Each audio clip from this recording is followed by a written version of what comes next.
the one half of the Menendez brothers, Lyle and Eric Menendez, way back when, I guess in the 90s, 91, something like that, they murdered their parents. And I guess their defense was that they had been molested by their father, so they had to kill him. And then the mother didn't do anything during the molestation, so they had to murder her. And I don't think the court or the jury was buying their story, and they were sentenced to life in prison. So Rosie O'Donnell was doing a Larry King show back in 96, I guess it was. And she was talking about the Menendez trial and how they had claimed child abuse and molestation. And, of course, she has to go because it's all about me. You know, Rosie is an about me, narcissistic, mental patient. Let me know if you so she starts with, I was molested too, and I think they acted in self-defense. So wind of this gets back to Lyle. Yeah, so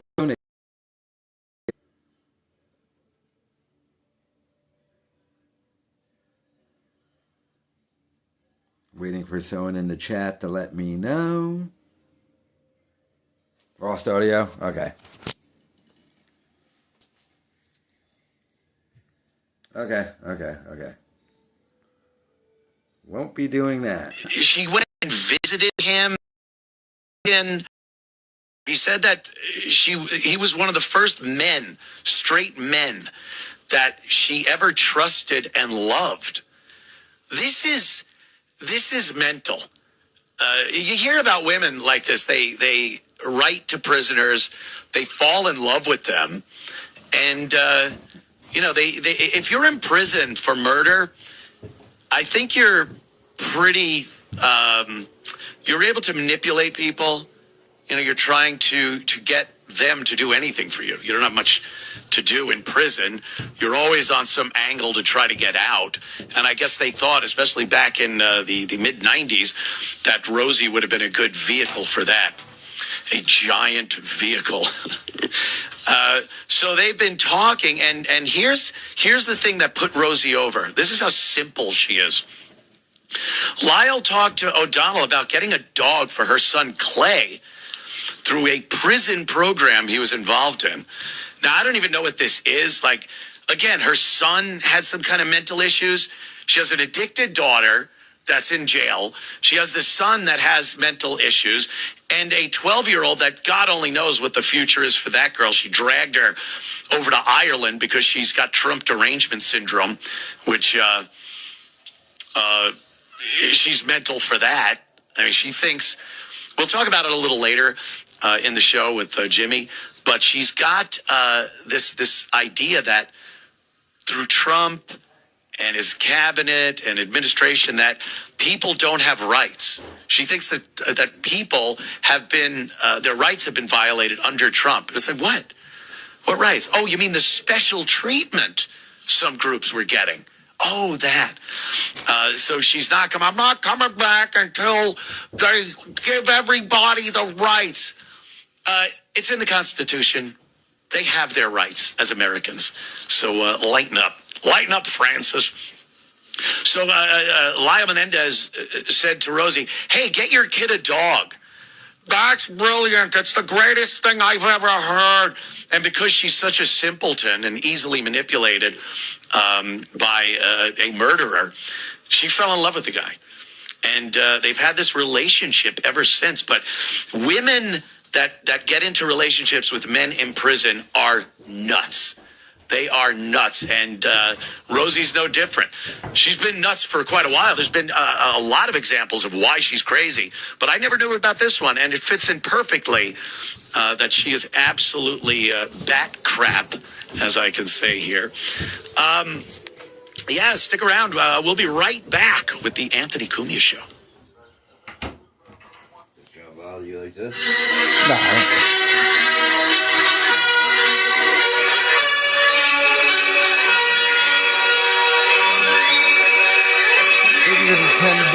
This is the Anthony Cumia Show. By the way, don't forget to Ripping out the donate. I'm First bringing you Amendment and copies of this holstering the stream with Second. that. And Donate again, to we're link in the asking when description. you cross the line. Stream around for Cash App if you donate 20. You become an instant moderator. You get power over the broke thumbs in the chat if you don't.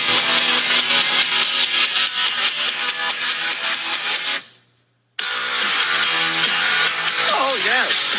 It is the Anthony Cumia Show. It is Sunday night. I am actually here live in New York City. I'm beside myself, I think they call that. Beside myself that this is actually happening. I'm doing broadcast radio. I'm in New York City, and I have one of my favorite people here as a guest tonight. I thought he died in 1945.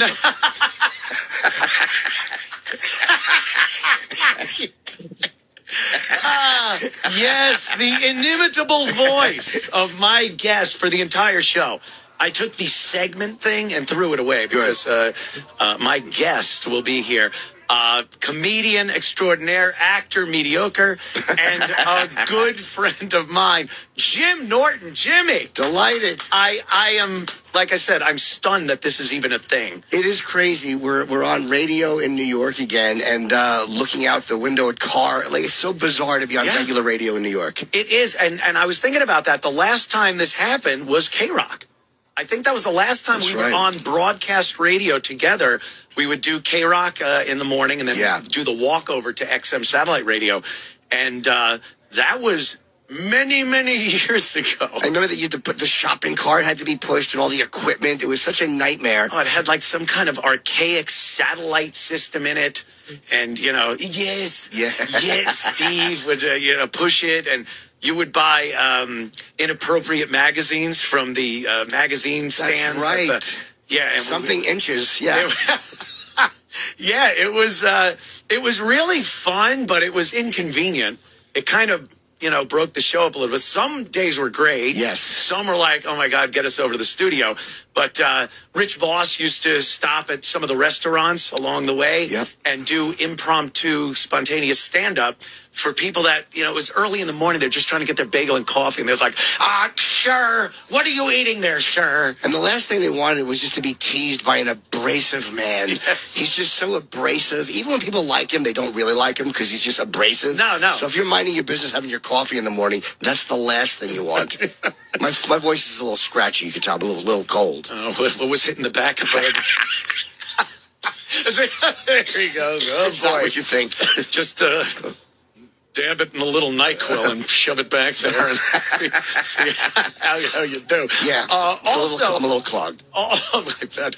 Also, E-Rock is sitting in just to watch, but I have to acknowledge that he's here. E-Rock's been such a part of Yes. our satellite radio thing over the course of Of the years, course. and then he was working with me over at Compound Media for almost a decade. So, E-Rock, how are you, sir? I'm good. I'm here because I didn't think you'd have enough to make fun of for 3 hours, so I figured I might as well come in and As fodder. yes, Fodder. I'm trying to put up a Fodder little... for a feeder. fodder and fodder every day. It's so mean, I know. Hold on a second. I'm trying to put up a little post.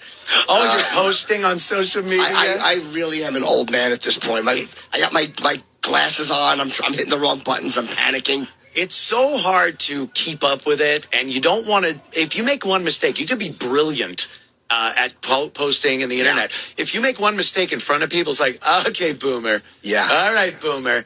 It happened. I was doing a sales meeting here from my house, and it works every single time. And then I'm there on camera going, wait, they can't hear me, and it's just me pushing and trying to sign language the sponsor and the sales staff, and I'm like, wait, no, 1 minute, I got it. I'm just I look like a buffoon. Plus the plus Boomer. 24 font size on the phone doesn't help either. Yeah, well, that's, but I got my crazy big glasses. These are my Sheriff Chief Brody glasses from Jaws. God, they are Chief Brody glasses. Yeah, That's yeah. awesome. It's Hope you have a quint ending. Jimmy. I know, it's so good. It really is. It's been so long. Yeah. And like I said, I wasn't looking for a gig. Sure. And they in their infinite wisdom here, they decided to hire me. because you were over at Sirius XM Satellite Radio with the Opie and Anthony show. Yep. And back in 2014, I guess it was, I got the boot. It was July 4th weekend. Yes. We were off. I remember where I was when my ex Jen called me and told me that something happened. What was her birth name? Well, it's funny because that is, Yes, who I was it on, is. that is who I was on a date with. not Jen, but let's just say another young lady. Oh, okay. Yes. Wow, it goes back that far? You're, Oh, God almighty. Wait, not with Nikki. It was another girl. But yes, before I met Nikki. Okay. So, yeah, it was, back then I remember because I had just also bought a brand new Jaguar. Because the money's just rolling in. Nothing This is can great. stop us. Da. And I'm like, oh, God, what am I going to do? It was like, I talk about not having regrets, and it's easier when once you go through, especially years, to look back and go, well, I'm happy where I am now and what's going on. But at that moment, and you were through one of those also at NEW when we got fired for the Sex for Sam St. Pat's Cathedral debacle. And there's nothing worse than right when it happens. And our agent calls and goes, they're terminating you. Like, oh my God, what am I going to do? Did I screw this up? Am I going to be back on a ladder in a rooftop putting in air conditioning and heating? It was frightening. Yes. And then you do realize, and it's kind of comforting that in a few years, it takes that long sometimes, you realize like, oh, I wouldn't be where I am now if it wasn't for that.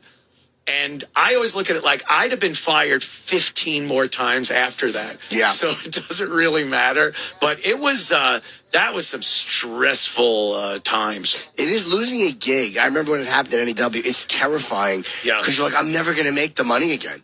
I'm never going to make this money. I have no future. There's nothing going to happen. But you were right. I was just going to say, I knew I was too long of a setup. I was just about to say, and I was right, but I handed it to you. Thank you.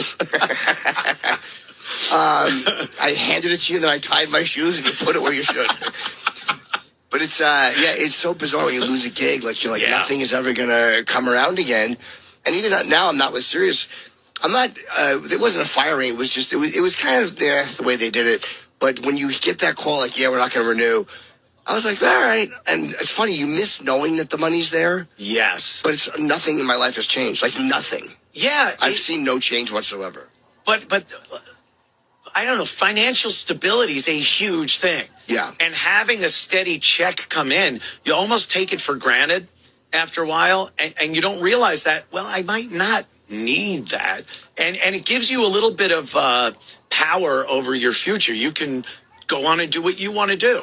I wanted to go away every single weekend and work, and I wanted my wife to hook at a bus station. So we're both kind of doing what we need to do to pay the bills. That's what she was meant to do. Hook at a bus station. But, yeah, like E-Rock has been the rat of XM satellite radio, Sirius XM. He tells me everything going on. And it's great because they just are making terrible decisions as far as talent goes and the whole thing of getting a celebrity with a name, just stick with you. Absolutely. I'm nothing that will help you, not at all. I'm trying to say it without cursing. It is a little tough, It right? certainly is challenging. What else starts with C?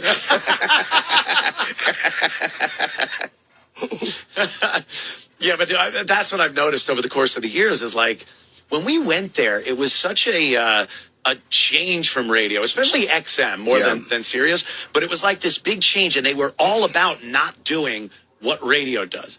And now XM was. Yeah, XM was, not Sirius Not XM. Sirius, yeah. And it's so weird that technology went from having to put a satellite up orbiting the goddamn planet. Yeah. And now you just pick your phone up and I could listen to Spotify and make my own playlist and things like that. But the only real commodity left is personality driven. They can't just make that out of thin air and put it on. So they try. Yeah. They try. Yeah, well, they hire these celebrities, big names. Sure. And they give them hundreds of millions of dollars.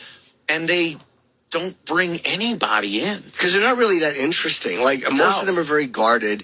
Like, they haven't had to make a living talking about their personal life on slow news days. Right. Like, the most garbage comes out, like, when nothing's going on in August, and then all of a sudden, like, oh, I like women with penises. You know, it just kind of spills out. It spills out.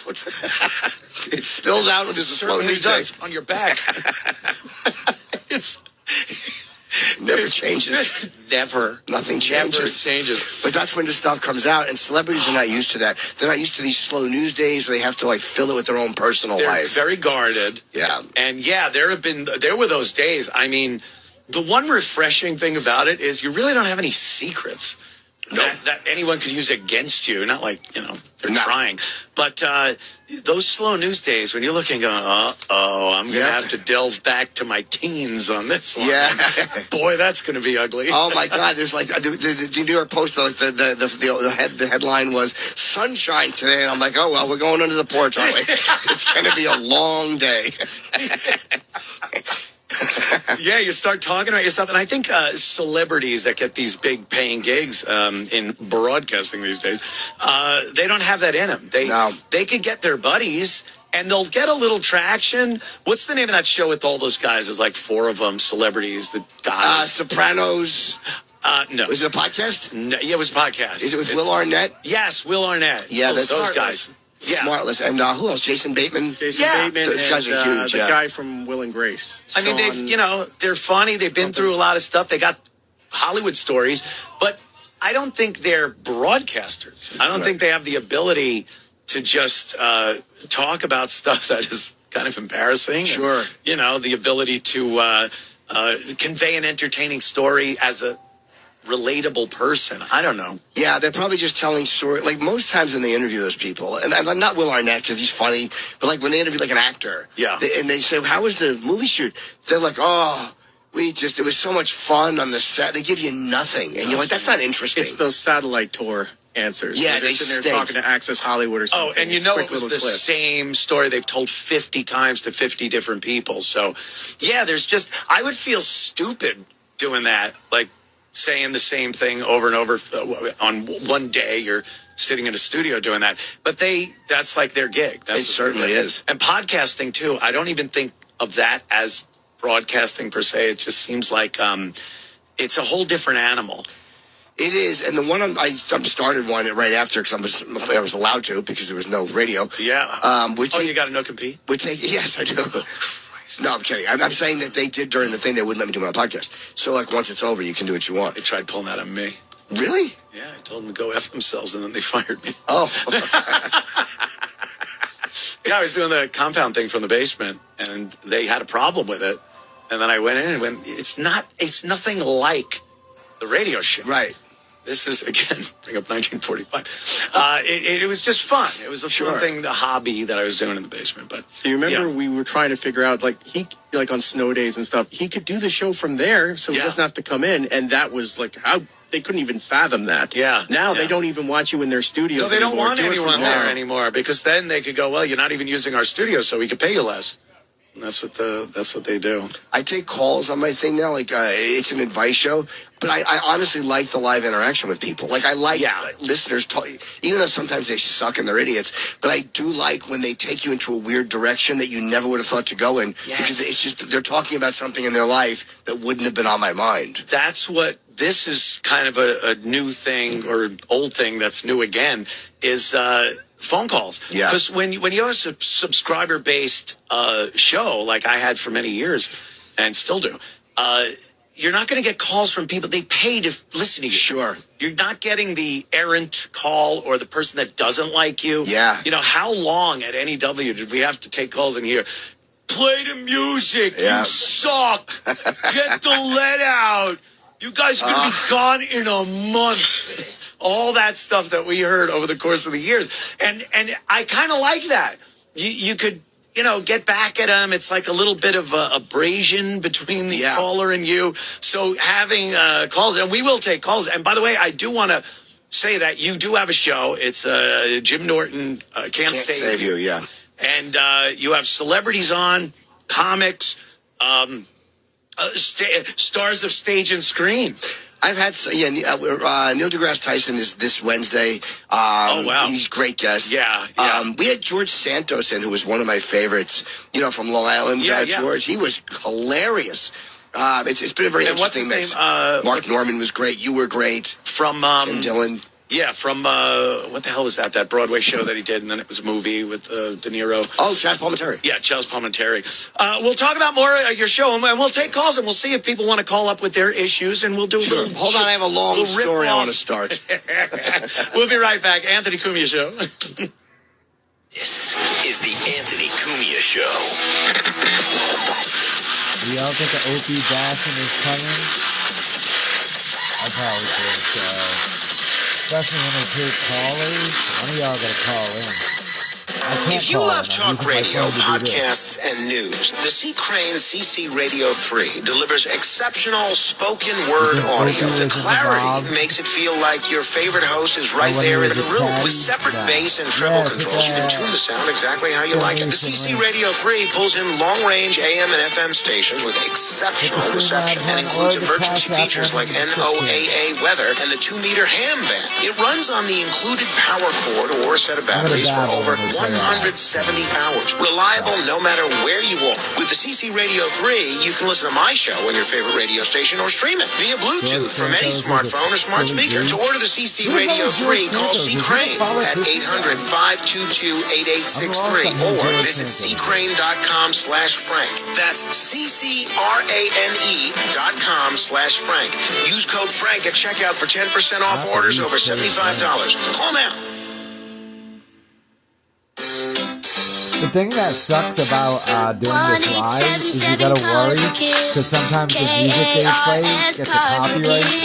It hasn't gotten like a copyright takedown yet, but they're probably gonna hit that song.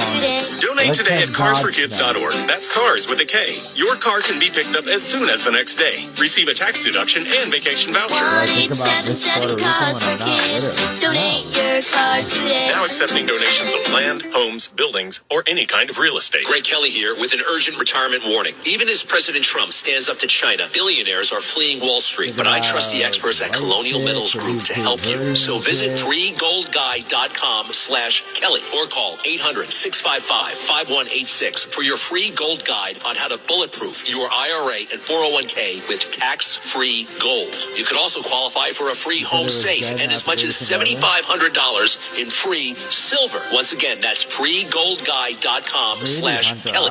Listen to this podcast now On the Red Apple Podcast Network. Dominic Carter, City Hall. Kevin Hassett, talk to me about addressing inflation.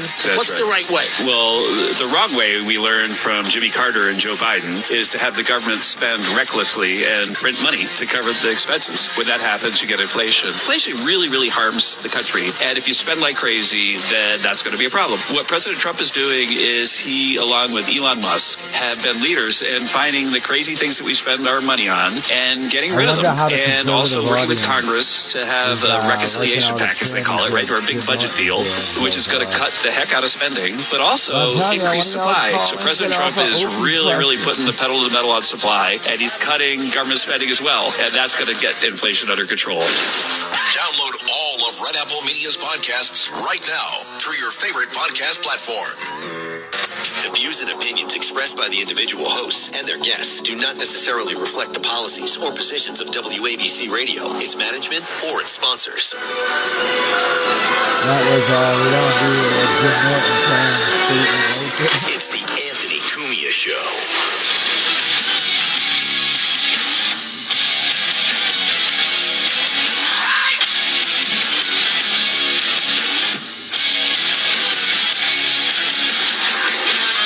We're back. Anthony Cumia Show. A great Sunday night because my good friend Jim Norton is here. Yeah. And we were just talking about what you're doing now. You got Jim Norton Can't Save You. Yeah. And I was on it. It was great. I had a great time with you. And it's a little strange in that you do actually give people sound, or at least, as sound as you can. The best I can do. We all know my limits. Yeah. But most people would think like every single call is going to be a joke or, you got to crap on the guy or something.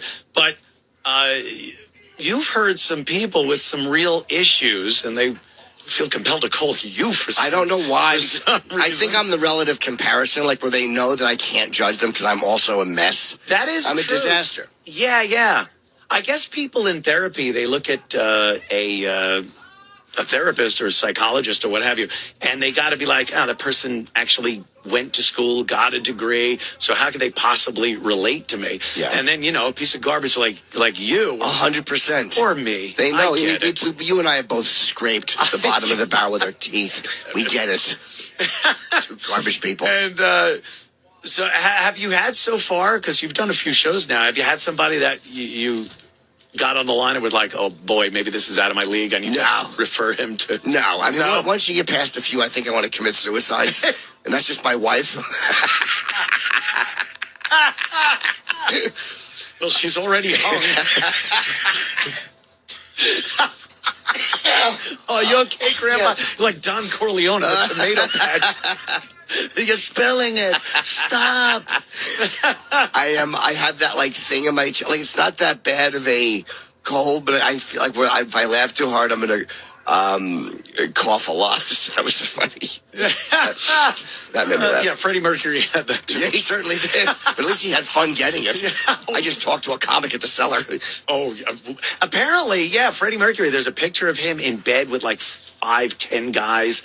And everybody, whenever you see Freddie Mercury, because there's a lot of documentaries and stuff about him, and you just go like, oh, that must have been where it happened. Here's my impression of every guy who was ever with Freddie Mercury. Less teeth. Giant teeth. He certainly did. Got the yellow and black lines painted on his lips like a hopper and a wood chipper. Please steer clear. Aw. Oh my God! Yeah, this is a quick one. So you got that going. Where can people get that? Just on YouTube. It's YouTube, Jim right? Norton Comedy, or go on to Apple Pods, wherever you're going to get your stuff. It's fun. Who'd you have there too? Mark Norman. Mark is great. Isn't he funny, man? Kim Congdon is this week, and she's brutal, and in a good way, in a very funny way. I went down to Austin and taped a few guys. They've all been fun. I really love doing it. I love it. I always, I don't know. I kind of have a problem with girls that have had puberty.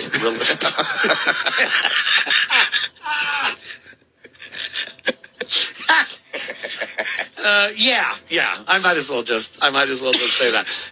Sorry for quick coughing. break right here. No problem, my Jimmy. And we'll be right back after these words.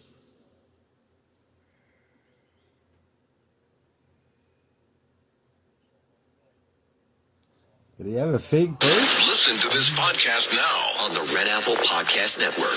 Building Bridges, that which unites us. A thought-provoking new podcast hosted by Michael Hirschman, CEO of Solaviv Group. I'm Michael Hirschman. Join me as I tackle vital local and national topics that affect the man on the street all the way to the executive suite. Go to buildingbridges.nyc to watch episodes or download wherever you get your podcasts. Buildingbridges.nyc. Donate now to toysfortots.org. Working year-round, delivering hope to children at Christmas time and beyond. In 2024, Toys for Tots provided over 30 million toys to nearly 13 million children in need. Donate now. Go to toysfortots.org. Since 1947, Toys for Tots has distributed 708 million toys to 314 million deserving children. Working year-round. Toys for Tots. Donate now. Go to toysfortots.org. 77 WABC, the crown jewel of talk radio. Heard worldwide in 173 countries and all 50 states. WABC is committed to live and local radio 24 hours a day, 7 days a week. See what 77 WABC can do for you and your business. Call 929-552-7175 and advertise with 77 WABC. Talk radio 77 WABC. Dominic Carter. Entertaining and informative. That was extremely Not the disrespectful. And how do you call my show and tell me repeatedly to shut up? You weren't letting me talk. Hey, I'm going to say again, it's called the Dominic Carter Show. How dare you call my show and tell me to shut up? Dominic Carter. Weeknights at midnight. Talk Radio 77 WABC.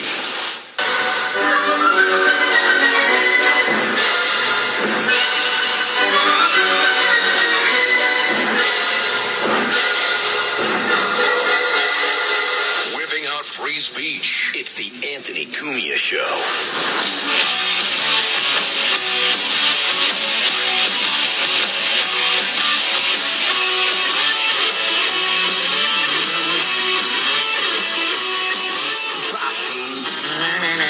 I love it.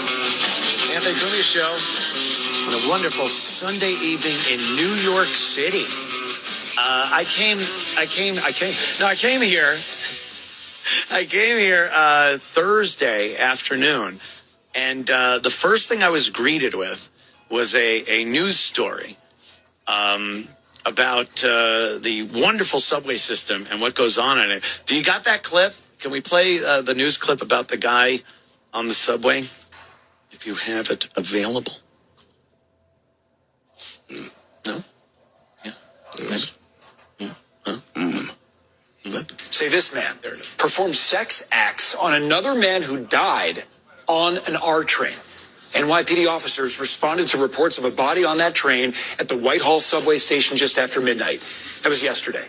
When officers looked at video from subway cameras, our police sources say they found the man in the yellow hoodie there sexually abusing the corpse, stopping only when passengers entered or exited the train. Police say that man had been dead for several hours before that vile attack. Vile attack. I mean, honestly, I back the guy who did it. That, to me, he had the courtesy to stop when people got on and off the train. He wasn't bothering anyone alive. Isn't that I find that the most horrifying part of the story is that if it was a nut, that it's a plain nut, he'd have been having sex with a corpse, and then people come in, who cares? I'm crazy enough to have sex with a corpse. I'm not going to care who watches. Right. But he cared. Like, he knew it wasn't right. He was responsible. He wanted privacy. That's great. He wanted privacy.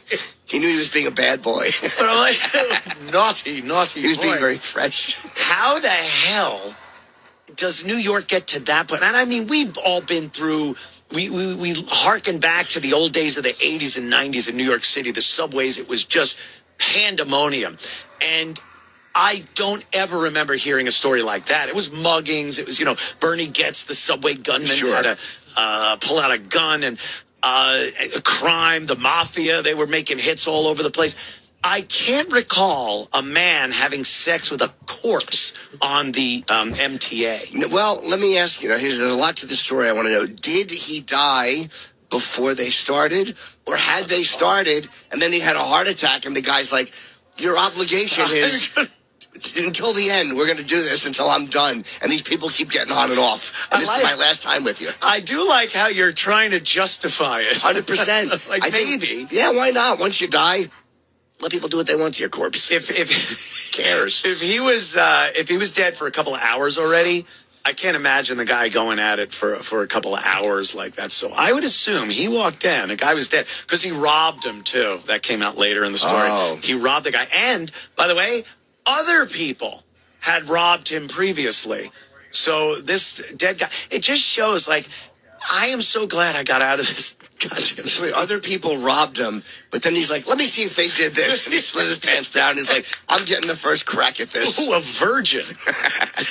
Yeah, it really is one of those twisted things that just, it can only happen in a city that has gone so far down the toilet. Sodom and Gomorrah. Yes, Sodom and Gomorrah. It's, and people will say, you walk around, the odds that something's going to happen is pretty slim, but it does happen. It does, yeah. There's a lot of shenanigans, if I may language. Sure, yeah. They out can dump there. that if they have to. Yeah, yeah. And you live here. You got a great place. Thank you. And I just wonder if you ever considered leaving New York. I know it's very important your work. Yeah. But did you ever consider? Not really, no. I could probably get a nice house if I wanted one in Jersey or whatever, but I would miss being here. Like, I love being here. And sometimes my wife will go, I want to get a house. I'm like, no, you don't. Oh, geez. You would hate it. She'd be so panicky about it. She's not a homemaker. She'll put on like a microwavable dinner and then go on her computer for 8 hours. It's like, that's not a trad wife. Is that like, because I watch your show and I see clips that are posted on Instagram about you and Nikki, and it seems like there's a lot of like shopping that goes on. Yes. You get a lot of Amazon boxes. It's insane. Like, if I go home and there's no boxes, I'm like, oh, my wife must have died. Like, she's probably dead upstairs. Maybe I'll drop her off on the subway. But you also expect no boxes. Right. But no, because same thing. You know, I come home and there's just boxes at the door, boxes and down in South Carolina, you burn, you know, the boxes along with the crosses, but they got a fire pit and just burn them. I don't wrap them up and save them for the garbage man. And it is an inferno because there are so many boxes, and 1% of it is me. Yeah, and what she does and why she's such a sneak is she has an account and I have an account, but she knows that my accountant checks her credit card. That's good. That's good. Keep an eye. It is good. Yeah. Until she figured out how to order off mine. So I see all these things that are Jim Norton, but they're lip liners. And then I'm like, it's just, she's doing it like to beat the system. So my credit card goes higher, but she's like, look, I only spent $1,000. These are Maxim condoms. They're not mine. They're Magnums. Maxim. I suck. I suck. Ugh. What's wrong with me? Maxim. Magazine cover. Oh, Uncle Anthony. What are those? The Maxims? The Maxim sizes. Screwed that up. That's all right. It happens. No, I know, but it's an unfixable. Oh, because I knew what you meant. Yeah. But it didn't matter. There's just no way to fix that in post. It was years ago when we were doing the O&A show, and before you came on board, screwing up or bombing was a nightmare. It was something that we would just not want to acknowledge. You look down, you plow ahead, and the face you would make. And I still watch videos to this day when all the comics are in, and you know, DePaulo and Voss and Patrice and Colin, and someone would bomb. They'd say something that was not funny, and you got this look of joy on your face. Yeah, like smiling, nodding your head, looking at him, going, "Yeah, that tanked." There's something so satisfying about it. Like I truly do love unfunny things sometimes. Yeah. Like I 2 sets last night I had. Neither were particularly good. I didn't bomb on purpose, but it just wasn't going well. Right. And I was just really enjoying it. Like, this is not going great. I'm trying this stuff out. That's weird. I would understand if you're watching someone doing that, but you yourself are kind of chuckling that you aren't going over well? I told the audience, like, this one's my fault. I'm like, you're a nice crowd. I really have let you down. And I meant it. I wasn't angry at them. I was just kind of being a little self-indulgent, and I couldn't find anything funny. So I just told them, like, I know this sucks. You've shown some masochistic traits over the years. Sure. Tonight. Yeah. Doing this show. Yeah, but I never thought, like, if you're up on stage, because anyone would imagine if you're up on stage, especially as a comic, you just want to kill it. You want to do great. And I'm sure you want to, but you don't. Like, that doesn't terrify you if you're bummed. No, I mean, I started the set with the best of intentions, and it just wasn't going where I wanted it to. And then you kind of embrace it and go, all right, let's see if I can just try this or try that, or just kind of enjoy this weird moment that I'm having and acknowledge it. You make something out of it. I didn't take the set. It wasn't going well, and I couldn't figure it out. Some comics like Big J Ogerson is so good at crowd work. He's great at it, And anytime I watch you, it seems like you only do crowd work when something happens that dictates you need to talk to. Or if I'm in the mood, or in the mood, Yeah, I'm usually not in the mood. Like, I feel so much better if I get a laugh doing something I want to do. Not that I hate crowd work. I don't hate it, but I just like, your cup of tea. Yeah, I don't love it. Yeah. But it's not that, it's not that hard to do. Yeah. And I do enjoy it sometimes. Some people are so good at it. Jay's great. Like, it's like so fast, and you don't want to sit there and have to look at them and think of something. Yeah. You just look like a dolt. Voss is, I I say Voss. He's adult. He's adult, and yet the fastest at crowd work. He is really good. Because he can be mean so quickly. But now him sitting in a chair on stage, he saw one of the legs off. I honestly, I don't blame you because it is angering. But he's been doing that for years. Like, Voss goes through phases, like where he'll sit, where he'll stand, the same height either way, which is kind of odd. But he's gone through that thing where he would just sit, and he went through that for a long time, and then he stopped and he started again. Yeah, I'm not quite. I don't like the sitting thing. Well, like it's kind of Bill Cosby, you know. Sure, and there's other things about him you love. I was going to say he wasn't a whip getting girls, but the UFC thing. I know you're a huge UFC fan. Some of the greatest segments were when we have UFC guests on the O&A show, and they would do moves on you. Yes, they would put you in various holds and locks and choke holds, and you would tap out and make horrific noises like you were dying, getting choked. Yeah, again, a little masochistic. Yeah. But you're a fan, and UFC last night in Miami it was great. And Trump showed up. Yep. And it was, again, like this guy shows up at these predominantly blue collar events, and people love this guy. Can't get enough. He makes, and they played music for his, I think it was American Badass by Kid Rock. Yeah. And I think Rogan or one of those guys pointed out he's the only guy who's not a fighter who walks in with an entrance and music. Entrance music and a posse. Very funny. And he goes up, he gave Rogan a big hug, and they have a little chit chat. Rogan's so funny because he calls, he goes, "Yes, sir.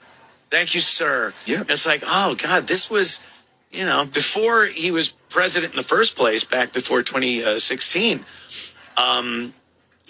you would just be like, hey, there's Trump. And now all of a sudden it's Sir, Mr. President. Me and Louis took me to a fight years ago. It was a Gennady Golovkin fight at Madison Square Garden. And we sat, it was like 2015. It was like when it was rumors that he was going to run. Right. And Trump was right in front of us. And we sat like a row behind Trump and a few seats over.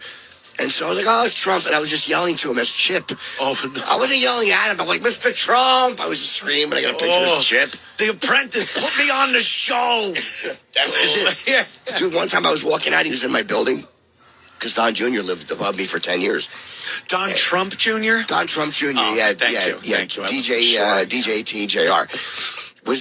And I walked in the lobby, and Trump was in there with Don. They were talking to somebody. And I was going to stop and say hello. But it was this is way before he ran. But I was like late for a spot. And I was like, I just saw Trump, and I left. I didn't stick around and say hello. I'm like, I had no idea I was going to be the president of the United States. No one did.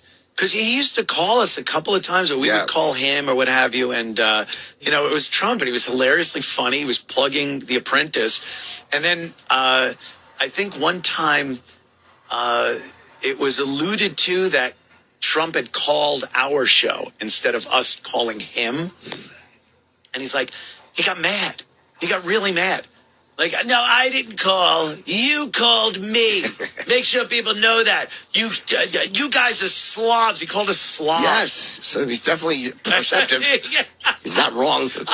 And later when he called Rosie O'Donnell a slob, I was like, okay, he knows the definition. He certainly does. At the very least.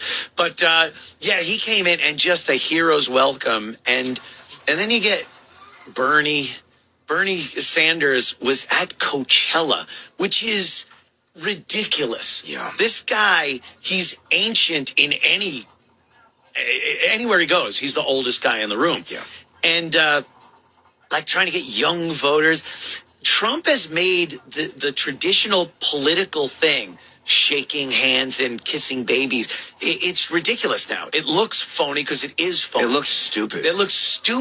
And they don't have another play in their book. It's all they have. So they keep doing it, and we just look and go, really, Bernie is going to Coachella? And I watched a moment of his speech, and he was standing up there, and look, he's like, I'm going to keep it brief.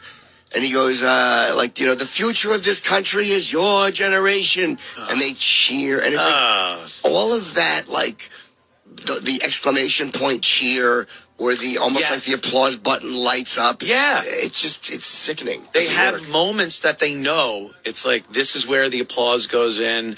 I'm going to say stuff, and then they contradict stuff they said. Maybe back in, the olden days, you'd have to go to a library and go to the periodicals, and, he said that. That's the opposite of what he just said today. Now you could just pop it up on your phone and see them completely contradict themselves in HD video. Well, years ago, the two things you didn't have working hand in hand, autism and Twitter. And somebody will find all those clips and put them right true, up. man. Oh, man. It's been like, oof. Not a good thing for humanity. Or for, politicians, they'll catch all these guys saying these things and put thing. Remember when he said this, and then they show all of them saying that, and that didn't exist years ago. Years ago, I'm going to the microfiche, and I'll find what he said 20 years ago.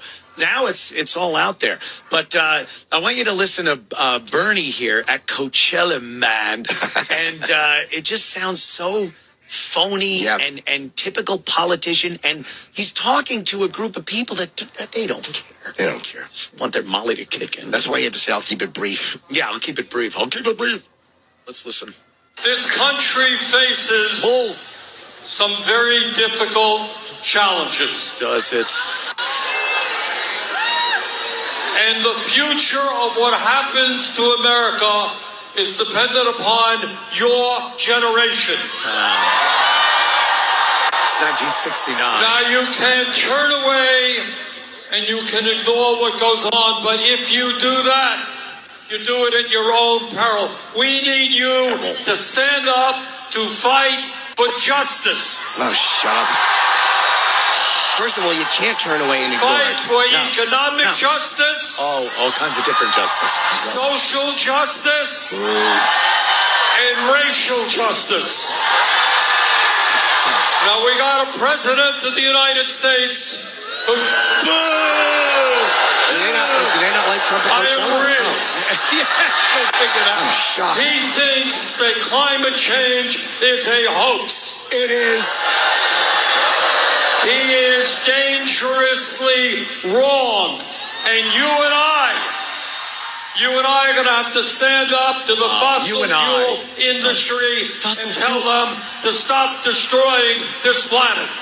As they burn Teslas, as the same people burn the most successful electric vehicle company, which is what they were saying, you don't want fossil fuel, we got to come up with something. So you get these Elon Musk and Tesla, and what are they don't know what they're talking about. They always seem like they're mentally ill.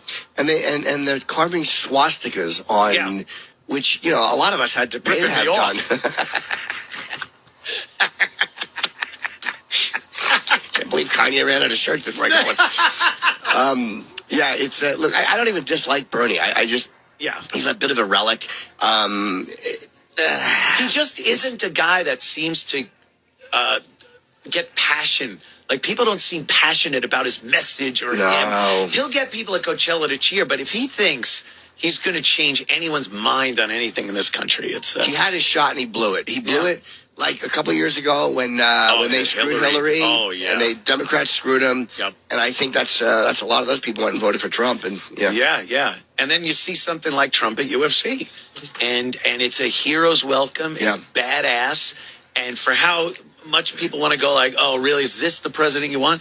Apparently, people like a strong guy. They want to see, it's like a movie. This guy's like a movie president. I was at UFC when he was there once. It was when we interviewed him like a year and a half ago. And he wasn't the nominee at this point, but he still had, 8 Secret Service, 12 Secret Service guys. And we were sitting in the row behind him at UFC. And to see the Secret Service interacting, there's so many people that want to walk up to him. And there was this one agent that literally it was like a robot. He just stared at Trump for the entire 4 hours. Didn't take his eyes off him. These guys are really good. You don't want to be the one that loses the president. No, and they really are. Their presence is felt. I mean, they close it after we talk to him, and he leaves the room. They lock the door and they go, okay, we're going to take him out, but you guys have to stay in the room until we take. It doesn't matter that you just talked to him. Wow. The door is now closed. Right. You no longer have access. Stay in the room like every other schmuck on this floor. Right. It's they just really know what they're doing. Yeah. We'll take a quick break and we'll come back with my good friend Jim Norton. And E-Rock. And E-Rock, wherever he went. Allegedly. Eating the pizza in the kitchen. It's the Anthony Cumia Show.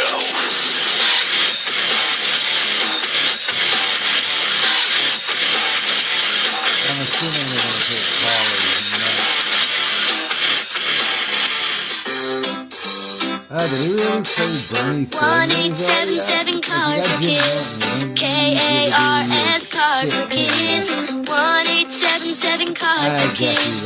Donate your car today. Donate today at carsforkids.org. Your car, running or not, could be picked up as soon as the next day. No title, no problem. Go to carsforkids.org today. 1877 Cars for Kids. Donate your car today. Now accepting donations of land, homes, buildings, or any kind of real estate. This is Judge Janine Pirro with an important message. A mom and her son were being followed by a man in a parking lot. As he approached their car, she pulled out her Berna launcher, and the sight of it was enough to make him flee. Berna gives you the power to protect your family without lethal force. No permits, no background checks, just peace of mind. Visit Berna.com and use code Janine for 10% off. Remember, Berna isn't legal in New York City or Yonkers. Stay safe, stay prepared with Berna. This is 77 WABC Newsroom Extra. The NYPD's new World Trade Center command is now open. At a ribbon-cutting ceremony, Mayor Adams noted it's more than a commercial center and transit hub. The site has become a symbol of America's resiliency. The new center at 27 Cliff Street was designed to accommodate the growing specialized unit. Police Commissioner Jessica Tisch says the officers assigned to World Trade Center Command are trained in counterterrorism tactics, active shooter response, and more. It was never meant to house a growing specialized unit responsible for protecting one of the most sensitive and symbolic locations in the world. This kind of work demands more infrastructure, more flexibility. More than 120 counterterrorism officers will be assigned to the center, which was previously located at the 1st Precinct. I'm Lisa Ritchie for 77 WABC News.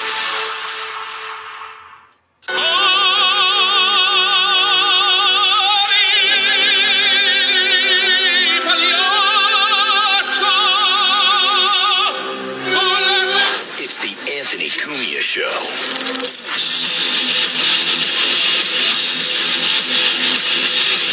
Anthony Cumia Show. Wonderful show today because my good friend Jim Norton is here. You know, you have to reset, so I don't mind it. But I actually do it sometimes on my podcast. That's what a hack I am. Like, it's like on the radio, people tune in randomly. Right, yes. But I'm doing a podcast. I'm like, hey, call up if you want. You're talking to Jim Norton or whatever. And I'm like, they know who they're talking to. No, it is. There's a big difference between podcasting and radio. And I've been doing podcasting for so long, I kind of forget. Like, I just yap for an hour and a half on my show. Yeah. I don't care, like, where the breaks go or anything. And now you got, a room full of people looking at you, breaking things. Break! It's time for a break. Oh, yeah, the break thing. Oh, okay. Yeah. Where is E-Rock, by the way? He just disappeared. I don't like it. He disappeared after we were asked if we want pizza. He's waiting by the elevator with a feed bag under his mouth. Sitting pretty with his paws up. I'll take this. He just tips it. It's just, open the box, it's just eaten crust. No, he'd eat that too. Yeah, of course. Who am I trying to kid? We'd be like, where's the box? You'd see a little piece of box in his mouth. Well, actually, no, you wouldn't. Oh, what's that? I can't laugh too hard. It's crazy. Oh, Did my voice sound terrible? It sounds sultry and sexy. Oh, here he is. No, you just looked terrible. Thank you, Eric. Oh, E-Rock. That hurts. Yeah, we were talking in the break about. I did a quick video about Gig Young. Yeah. And New York's an amazing place. There is so much history, and it's all different. You could do things on any topic and find landmarks or something. Like the New Yorker Hotel is where Tesla lived out the last years of his life. He was in his 80s, and he was just alone in a room. This guy is responsible. Look around at every technology we use. Tesla was absolutely integral in making that. Edison ripped them off. Hoo-hoo, Robin. Edison ripped me off. What year did he die, Tesla? I think it was the 40s. before or after the war, something 44 around there. And the story is he used to go into Bryant Park from the hotel and feed pigeons like an old cartoon. He'd sit on the bench and he was in love with one particular pigeon. In love with it? In love. And he'd feed it and love it. Well, not, in that sense. Do you think he just loved it as a pet, or did he have like a weird sexual vibe for it?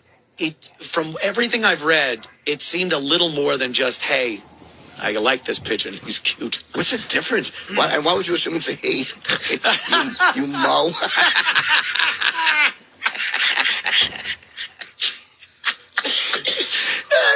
I don't know. Yeah, why would I? Yeah. I assume all pigeons are.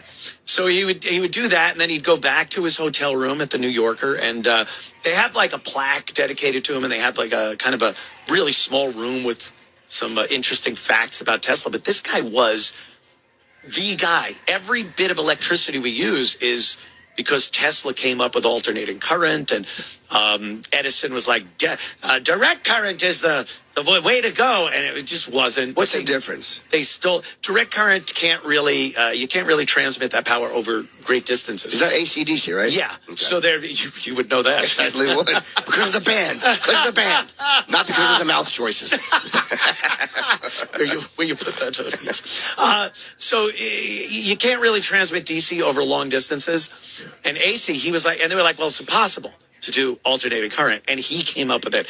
And then Edison stole his patent, and because he was with General Electric, and they had lawyers and everything. So he just ended up being this destitute old man dying at a hotel on 8th Avenue in Manhattan. How do you afford a hotel if you're broke? I don't know. I think he had some relatives that just were paying for him because he was really feeble at that point, but just a brilliant man. And like that's an interesting story to me. Yes, it is. So you go around, and there's plenty of things to do. So I found the Osborne apartments, and it's right across from the WNEW studios we used to go to, across from the Brooklyn Diner on 57th and 7th. And Gig Young, he's in one of my favorite Twilight Zone episodes. He goes back to his hometown, and he sees himself as a little child, and he's trying to convey to the kid, like, please enjoy your childhood, because he's a business guy. He's burnt out. His life is terrible. And he wanted to stay, and then his father told him, like, you got to go. Like, this is for him. He's a child. He wound up blowing his wife's brains out and blowing his brains out in this amazing hotel, the Osborne, on the corner. So I just did a quick break on that. It got like 20,000 views in no time. As you're saying that, I never thought I could envy Gig Young. I'm looking it up as you talk. That was like 1978. Yeah, 78, which is weird. He did a few movies. He was supposed to actually be the Waco Kid in Blazing Saddles, but he was so drunk that Mel Brooks fired him. He was supposed to be the voice of Charlie in Charlie's Angels, and he was so drunk that he got fired. And then he blew his wife's brains out. Pretty funny. That was like after a month of sobriety. He finally has a clarity. It's the Anthony Cumia Show. 77 WABC.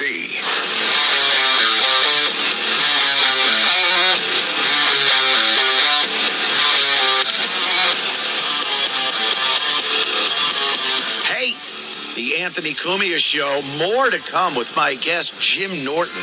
So don't go anywhere. Little local story. Jersey. A woman hired a hitman on Tinder to kill her cop boyfriend and his teen daughter after a breakup. This is, all this believe women stuff and everything that we've heard over the course of the years. A lot of times, they're crazy. They're just crazy people, and they were very vindictive. I don't want to sound misogynistic here, but a lot of times it's not as it seems. And this woman, taking it to the extremes, she broke up with, or the boyfriend broke up with her, and he's a cop. So it's not like he's just going to put up with this nonsense.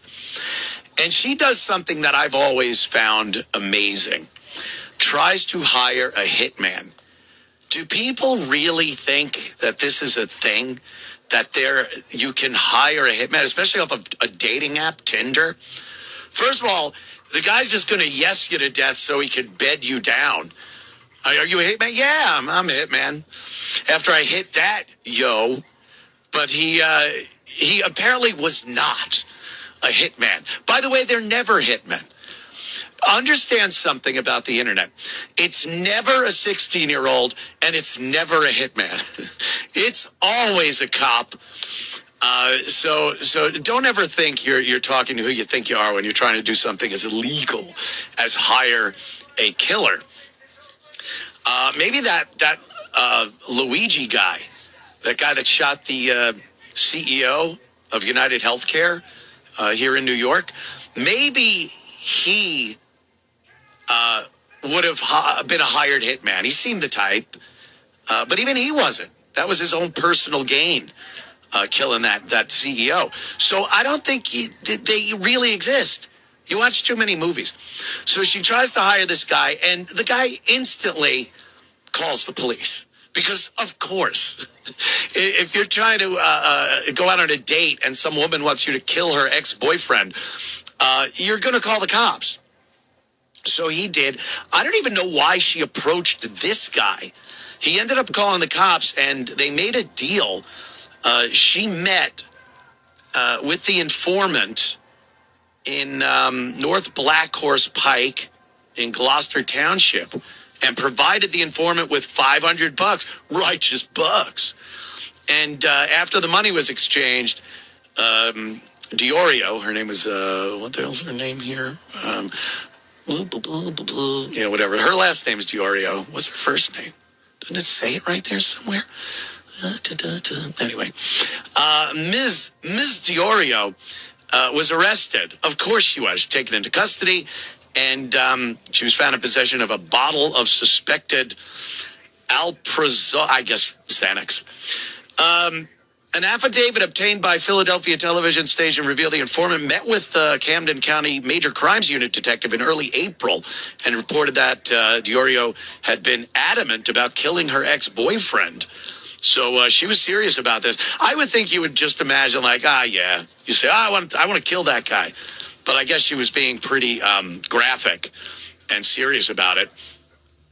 In late 2022, prosecutors said the policeman's house was vandalized with a Molotov cocktail, and that over the summer of 2024, Diorio had filed a temporary restraining order against him. But that was later dropped. Yeah, this is what they do. It's very, very vindictive, very angry, and spiteful. And it usually just goes that far, you know. The Philadelphia officer told Jersey police detectives that he and Diorio broke up March 6th, 2025. So it wasn't even a month later that she gets arrested for planning to kill this guy. While arguing the hairdresser was a threat, assistant prosecutor revealed some of the evidence in the hearing. He said in a recorded conversation with the informant, with the man that she asked to kill her husband, she replied to him when he asked her if she really wants him to do this. She said, "Why the F would I want out?" Very coldly, she replied. So she was serious about this. You can't trust an angry woman. I just got to tell you, I've been involved over the course of the years with some, not to that extent, thank God, but I've talked about it before, that I have levels of security in my house because I'm a gun owner, and certain girls qualified as magazine in. You could have your pistol on your night table with the mag in, just sitting there as protection when you sleep. Then there were some girls that were mag out, and you would have the magazine out, but within reaching distance, and not one in the chamber either. And then there were girls where you just take the mag out, hide the gun, don't tell them you have a gun, lock everything up, because, they're a little batty. But us as guys, we're stupid. And you know what all guys want. And we're actually willing to take the chance sometimes on being murdered. to hang out and maybe get some favors from some of these mentally ill ladies. We'll be right back with more of the Anthony Cumia Show. WABC New York and Let me do a break 107.1 while I was WLIR going FM Hampton Bays. What does WABC stand for to you? WABC. For some people, Everybody knows it's always broadcasting, Carter. and for other people, What are you talking about, you idiots? It's always broadcasting Cindy. well, actually, it could be a K that Yeah, sounds I like a C. remember Or when how I about admitted always that. broadcasting Kelly? It could be always broadcasting Kill Me. Well, not to mention always broadcasting Cudlow. Guys, what's going on How here? many more hours? It's Oh, we always still got 2 broadcasting hours of cats. this shit. Y'all better hit that Stream Live donation link if you want to keep this stream going. That's all I know. Either Stream Lives or Cash App. It's in the description.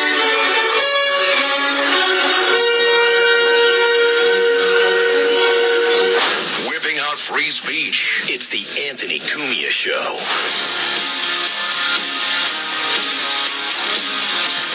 Welcome back to the Anthony Cumia Show. Of course, I'm here with my guest, Jim Norton. And people on the camera can see me blowing my nose. I mean, I am is a that- mess tonight. yeah? Yeah, I'm a mess tonight. At least it's your nose. Let's take some phone calls, Jim. People love you. They want to talk to you. I guess I could just plunk one of these down. Sure. Huh? All right. How about Rick? Is that it? Did I get this? Do I have to double click? There we go. Rick from Thanks, my Jersey. call. How you doing, buddy? All right, how you guys doing? I was going to tell Jim Norton I got a party with you, but after that Subway story, I'm having second thoughts. Well, look, if you don't want that to happen, wait till you get home to die. Don't die on the subway with a great ass and expect everyone to ignore it. So listen, I heard Neil deGrasse Tyson's name mentioned, Yeah. and I just want to tell you, he's not a friend of ours. He's property of George Soros. He pushes think? the global warming scam. Anybody that pushes the global warming scam, guilty of global child abuse. Well, When you're telling- I had when him you're on. telling kids the world's coming to an end. That's child abuse. I had him on a few times, Rick, and I don't get into the politics of it. He's an interesting guy to talk to.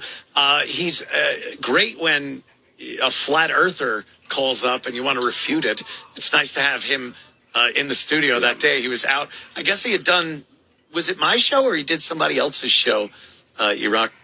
He did your show and then used to do Star Talk over it. Yeah. He was out and he was in the green room, and I had a flat earther on, and he's the nonsense of flat Earth. Just stop. Yeah. And I go, I wish I had a astrophysicist here. Yeah. And it's like, oh, there he is. So again, just refuting everything. I'm at the point right now where everything that's happened, I'm not just instantly going to say that's impossible or that doesn't happen. I used to be very pro-government and go, they wouldn't do that to us. And nowadays, I give anything the benefit of the doubt. I go, well, maybe. Yeah. But flat Earth, stop it. It's idiocy. It's idiocy. Thank you, Rick. And what do you mean he's not a friend of ours? We're not teams. We're just individual people. I love Neil deGrasse Tyson. Why he's a genius. I don't care what his politics are. Dear friend of ours. I mean, it's something. Irregardless. It's not a team sport. Like, No. I don't care what he thinks about other stuff. I want to talk to him about light refraction. Yeah, all of a sudden, you're Leaning and pawing on Jim. He does. I'm like a squeeze toy, and people just feel comfortable. Like they get their attention out squeezing me. But I had him on. We did like almost an hour and a half, and he talked about everything, his feelings about religion and Christ. It was very, very interesting, the conversation. It wasn't all about science. Right. He got very personal, and I love him. Oh, that's great. Yeah. When Wednesday. Wednesday? Yeah. All right. I don't know how anybody doesn't like him. Jimmy does that. I know. It's politics. People, like you said, it's one team or the other. Never the twain shall meet. You have to hate anyone that believes everything that you don't believe in. So, I don't know what happened. We were supposed to get these phones and get on the internet and share ideology and the way we feel about things. And it was supposed to bring us together. Whoopsie, that didn't quite happen. It seems like we're a lot more divided now than we ever were. Yeah. Let's go to Don. Is that Don on the phone? Where are those pictures I was supposed to see? 2, Don from Canada. What's up, my friend? Hey, fellas, just a couple of things and then I'll get out of your hair. Not Jimmy's because he doesn't have any. Oh, sir, please, with the fresh talk. Pubes. Yeah. What, am I dead on the subway? Okay, I'm not going to let that one go. I wish. Hey, I know you don't have to be behind me. Speaking of dead bodies, I worked at a crematorium in the early 80s out in Anaheim, and it's probably the most interesting job I've ever had in my life. Jeez. Isn't that a little morbid? Like, do you have nightmares? Do you get the heebie-jeebies? You don't just feel like you're doing something, that would be creepy. Yeah, you would think that, but you get used to it real quick. Oh, no. Did you ever touch the private parts of a body before it went into the fire? I wanted to say I didn't molest anybody except some of the Mexican groundskeepers. Why would you molest them? Why? Because they were alive. Oh, okay. Only all living. right, yeah. Well, that's good. All right. Then you're not weird. Yeah. All right. Wow, that's weird. That's something, though. Did you watch them as they, turned into ashes? Oh, for sure. And the most interesting thing about it was after you sweep them up, you put them in this thing called the grinder. Right, because there's still bones. Grind them up. Oh, God. Yeah, people think... Is that what that is? I saw that on your phone. I was wondering. And then you have to reach down inside and clean, like, metal and stuff off of the screen, like pacemakers, hip joints, staples, and what have you. Right. Ooh, wow. And then you don't give it any thought that it was a person and, anything like that. They're just a product for you. No, I always thought that they were, and I handled them with the greatest of care, knowing that they were somebody's aunt or grandfather or what have you. Before you torch them. It just seems odd. Yeah, Right. laugh at that little charm bracelet is just going into a fire. Won't be hugging her no more. All the little grandkids' names charred on the hearts. And you figure all the time that thing jingled as the hand went up and down, up and down. The interesting thing about the grinder was I'd pull out these little hunks of yellow metal. It was really heavy, and they would tell me, "Oh, just put that in the soap dish." And at the end of the day, the soap dish would just be full of this stuff, and then in the morning, it'd all be gone. What was it? You know what? I'm going to leave that to your imagination. Here's the last thing. Anthony, Gold? I want to thank you for introducing me to the great Chris Baldessano. I love that guy's His name comes up. karaoke. Yes, he does a karaoke. I love his karaoke on YouTube, Subdivisions. Yeah. Well, thank you, Don. I like Chris, too, but it's not the Chris show. Thank you, Don. Yes. Take it easy, man. Very hurtful. Very hurtful. Mention Chris during Anthony's show. Very hurtful indeed. It's the Anthony Cumia show, for God's sake. I think I almost cursed before. Did you punch out? You dumped out of me? Did you almost curse? It was 2 letters of the F word. I didn't even get to the real crux of it. Oh, I didn't even catch that. Yeah, that's like a first. That's a first. I'm gonna refute it. I'm gonna have him review the replay and see if I should have been called out on that. Oh, okay. You think sometimes they might panic? Yeah. I want to get back a little bit to the Hollywood celebrities and some of these, of course, deaths. Of course. Jim Norton's here of Hollywood. So you've been in a couple of that's right. More celebrity talk. Spider-Man. Yep. I think nowadays we look at Hollywood and the glitter and Tinseltown is definitely tarnished. Yes. It's not what it used to be. People don't have this adoration for celebrities anymore. No, they hate them. They hate them. Yeah. And I remember years ago watching The Tonight Show, Johnny Carson, these celebrities would come on and they never talked politics. It was, I'm opening in Vegas. I was hanging out with Jimmy. I was hanging out with this guy. And it was all fun. Yeah. And they never got serious. And then for some reason they started opening their yaps about politics and what we should be doing from, their gated house in Beverly Hills or wherever, Bel Air. And people started hating them. And then there's the other part with the supposed adrenochrome and the child abuse and all that stuff. And then I was looking back and thinking, what's adrenochrome? Like child blood or something? Yeah, it's like supposed to be some kind of serum they come up with. And if you have to frighten the kid's got to go through like a living hell. and the adrenaline pumps into their Your system. rug must be covered in it.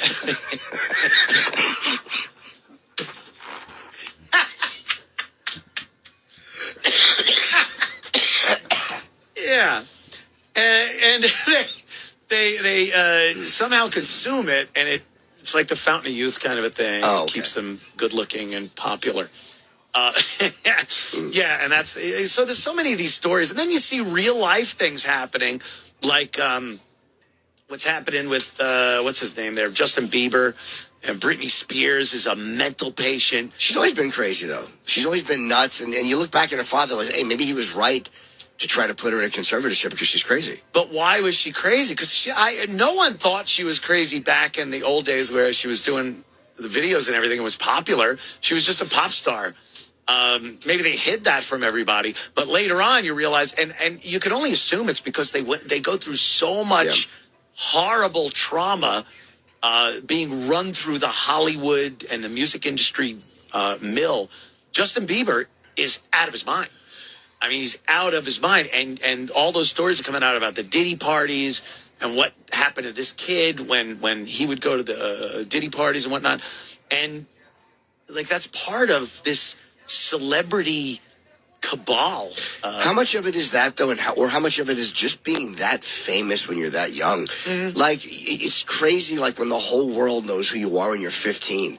Every mistake you make is documented. Every dumb thing you do is like, everyone sees it.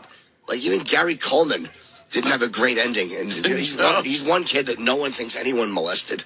And yet Gary Coleman wound up just falling down his basement steps with his wife's footprint in his back. in his tiny little security guard uniform. Oh, God, what a horrible ending. I mean, he's the cutest kid on earth, and all of a sudden just something happens. Yeah. There's a string of Mr. Big rolls, and then he refuses to sign my different strokes. Remember he wouldn't sign it? Yeah. It could be, like, that whole different strokes thing, all the kids, Dana Plato, and what you talked Todd about, Bridges, Willis, Todd Bridges, they all had issues and huge problems. So you think maybe it's just combination. Some people probably because there was sex, and some people probably just it's being that famous. But then you get someone like Leonardo DiCaprio, who was a child actor, obviously, and he seems, who knows, but he's definitely not. He didn't kill himself. He doesn't have these drug problems. He does seem to like 25-year-olds. Sure, so he's perfectly healthy, normal.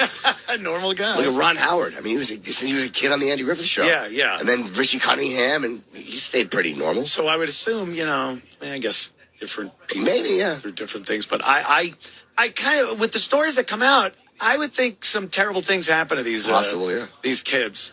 And, that's kind of the newer thing we get. But the old school Hollywood was just as bad in other ways. Oh, my God. They were all drunks. Like crazy, abusive drunks. They got married 5 times. They had kids with different wives, neglected them, and then they'd off themselves or die in some horrific car crash because they were hammered. So it's just a different type of horror that was going on back in those days. Did you see the clip that was going around recently? It was either Judy Garland or Shirley Temple when they were older, telling a funny story about going into a giant executive meeting when they were kids. Shirley Temple. It was Shirley Temple. Yeah, that's brutal. She was probably Shirley Temple Black by that point. Yes. She was married. And she said that they split her up, and then her mother went into one room with one executive, and she went in. Yeah. And I Googled the guy. He was a real guy. And she said she walked in, and the guy was just naked, or he took his clothes off. And he was like 60. Yeah, and she started laughing. It's a fun story. She's a kid. Sure. So she saw it. So the guy got mad that a child was laughing at his well, it's humiliating. Yeah. But, just terrible people. The casting couch stories, they all got to come from some element of fact and truth. And she was talking about it and laughing as an adult about it. Like, my mother said the same thing happened to her. Like, they just didn't look at it the same back then. Despicable people. It's crazy. Come on in here. Yeah. Here's my penis. We'll be right back after these words. Stick around, won't you? Mm-hmm. This is the Anthony Cumia Show.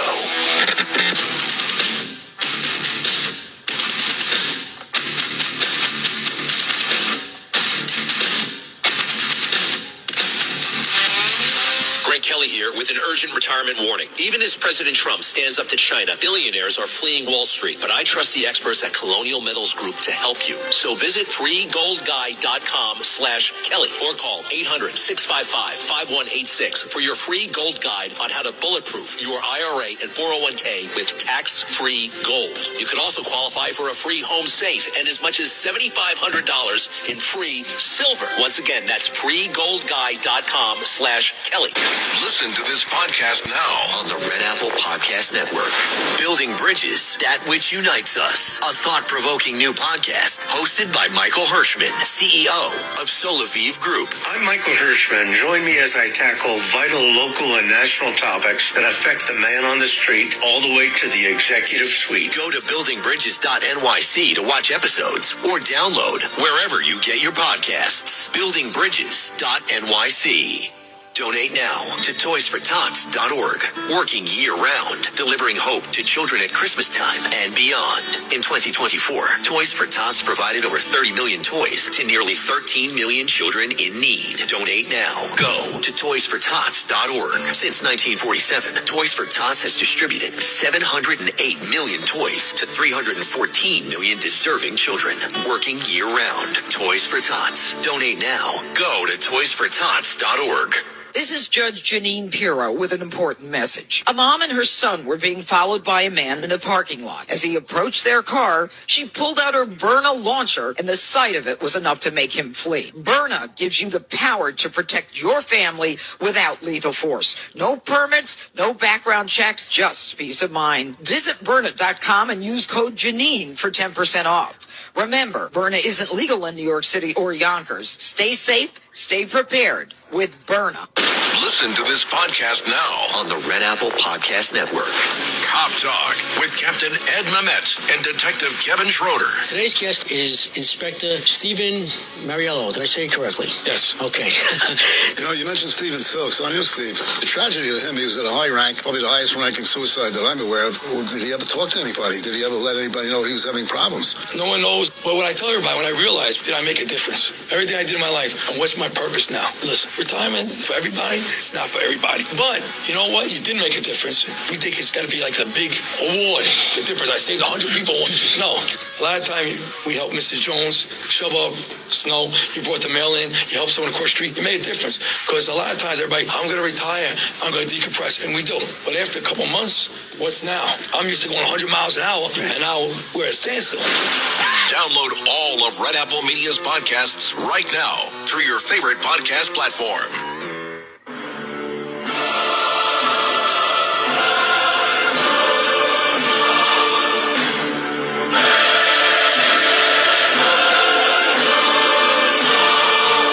This is the Anthony Cumia Show. Anthony Cumia Show. That's me on this Sunday evening with Jim Norton, E-Rock hanging out too. Having a lot of fun. I like my friends. Oh, this is great. I love it. Don't forget, Wednesday on Sid's show, Sid's morning show here, Donald Trump. We'll be talking with, you might have heard of him, the President of the United States. That's awesome. Which is insane. Like, I remember Sid at NEW and, Sports Guys. Sports Guys.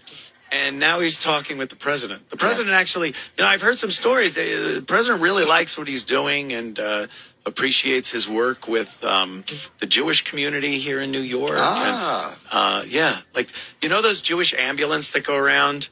Yes. And not the ones that chase it. Those are the lawyers. The ambulance, they dedicated one to Sid. They put his name on it. And that's like a big honor. And I saw some pictures earlier of Sid at his Passover Seder at his house. So Sid's great. And he's going to be talking with Donald Trump on Wednesday. So tune in the morning. That's great. Here for that. He's awesome.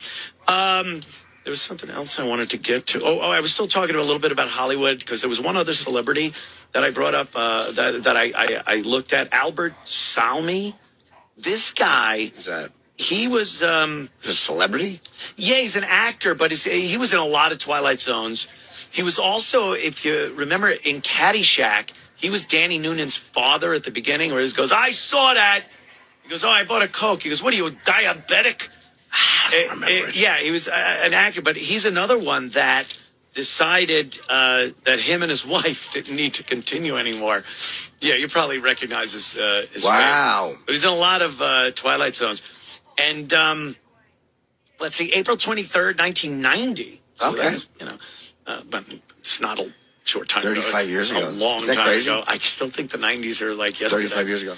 Him and his estranged wife, Roberta, were found dead in their Spokane, Washington home by a friend who stopped by to check on her. According to newspaper accounts, Salmi fatally shot Roberta in the kitchen of her home, where she should have been. Absolutely. It was either going to be there or the bathroom. I might say the bedroom. Of course. Once you're done rattling those pots and pans, get your ass into the bedroom. Clumsily tripped. Sorry.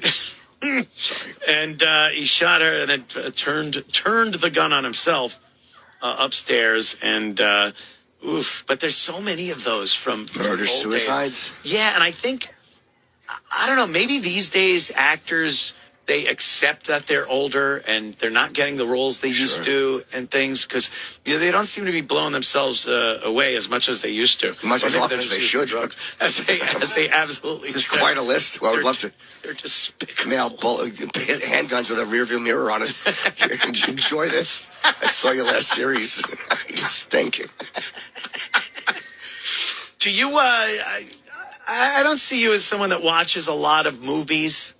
You don't, right? You don't watch a lot of other people working in the entertainment business. No, I don't. I don't watch other stand-ups. You're not right now. No, of course I'm not. Not entertainers or people. I shot something in November. Fortunately. That I wasn't right. myself. I know where we're going. I know, and you're not wrong. I thought of it. But I'm going to release it probably on YouTube like everyone does. But I just sent it to Mark Normand, and I'm going to send it to one other person. I'm like, could you watch this? And tell me if you recognize any of these jokes. Like, I'm so paranoid about another person's joke creeping into my act and me not knowing it. Mm-hmm. So I have a third party watching it, just to be careful. Yeah. I don't watch anything. I've noticed something, though, on streaming services like Amazon and Netflix and Hulu and whatnot. They will put out a series, and the first season is good. Yep. It hooks you in. And then it's garbage. Like, they just give up. And everyone's psyched about the first season, and then they just it's terrible. It sucks. Severance. Is that a good one? Oh, season 1 was interesting and good, and season 2. Yeah. I mean, oof. Same thing. What was that show that I used to like until you talked about it, and then I hated it because I couldn't judge? Hogan's Heroes. Judge. Wait, not Walking Dead. Which one was that? No. With the Succession? Oh, yeah. Yeah. You hated it. I loved it, and then you ruined it for me. The last season was actually good. Was it? I actually liked the last season. Yeah, I did turn around and watch last season. I didn't even watch it. I was just like done at that point because you had ruined it for me. Jeremy, yeah. And every time Jeremy came on and he would talk to his dad, I was just thinking, like, Jimmy thinks this is garbage. It got a little annoying, yeah. It ruined it for me. Hey, Shiv! That stupid brother-in-law. So many of those shows, though, they don't know what to do with it. After that first initial hook you get, they just, the whole allure of it just goes away. I got to take a quick break. We will be right back with Jim Norton, Mr. Rock of the E Variety, and myself, Anthony Cumia. Moments. Don't go anywhere.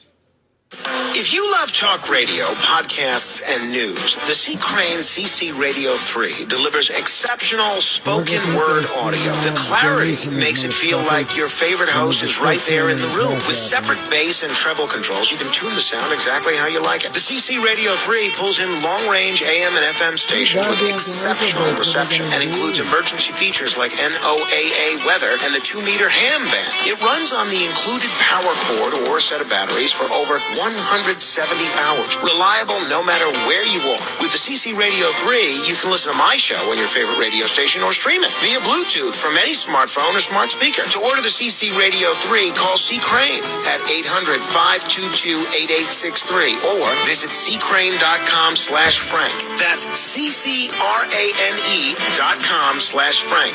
Use code Frank at checkout for 10% off orders over $75. Call now. It's time for Joe Piscopo's Sinatra Stories on Music Radio 77 WABC. Here are some fun facts about Francis Albert Sinatra. Just a heads up, if you want me to keep this going to 11, don't have to hit that Frank Sinatra loved New York, born just across the Hudson River in Hoboken, New Jersey. Frank Sinatra's songbook is a trove of tender odes to the Big Apple, like the Brooklyn Bridge, Autumn in New York, Lady is a Tramp, and of course, New York, New York. Long before Taylor Swift made waves by pulling on stage her supermodel best friends, there was Frank Sinatra and his gregarious group of guy friends known by the outsiders as the Rat Pack. We are going to join in applauding both orchestras here tonight. I think that's swell. Really, magnificent job. Now, and the wonderful and Quincy Jones, who conducted for me. Keep listening for more Sinatra Stories. WABC.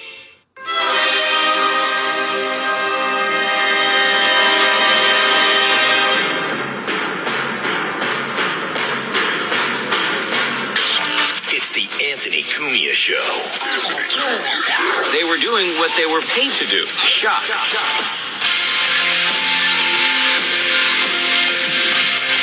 Welcome back, Anthony Cumia Show. Right here, Jim Norton, Mr. E-Rock. These breaks, by the way, it's weird going into commercial break, but they're not nearly as bad as they used to be. Like, they used to be long. Oh, But these are actually pretty tolerable. Forever. Yeah, these aren't bad at all. Yeah. I love the Cars for Kids song. I can't get enough of it. I keep going down the hall just to try to hope someone's playing it. I had it on my iPod. Great joke in 2007. Fat-breasted idiot. I just don't like the Cars 4 part.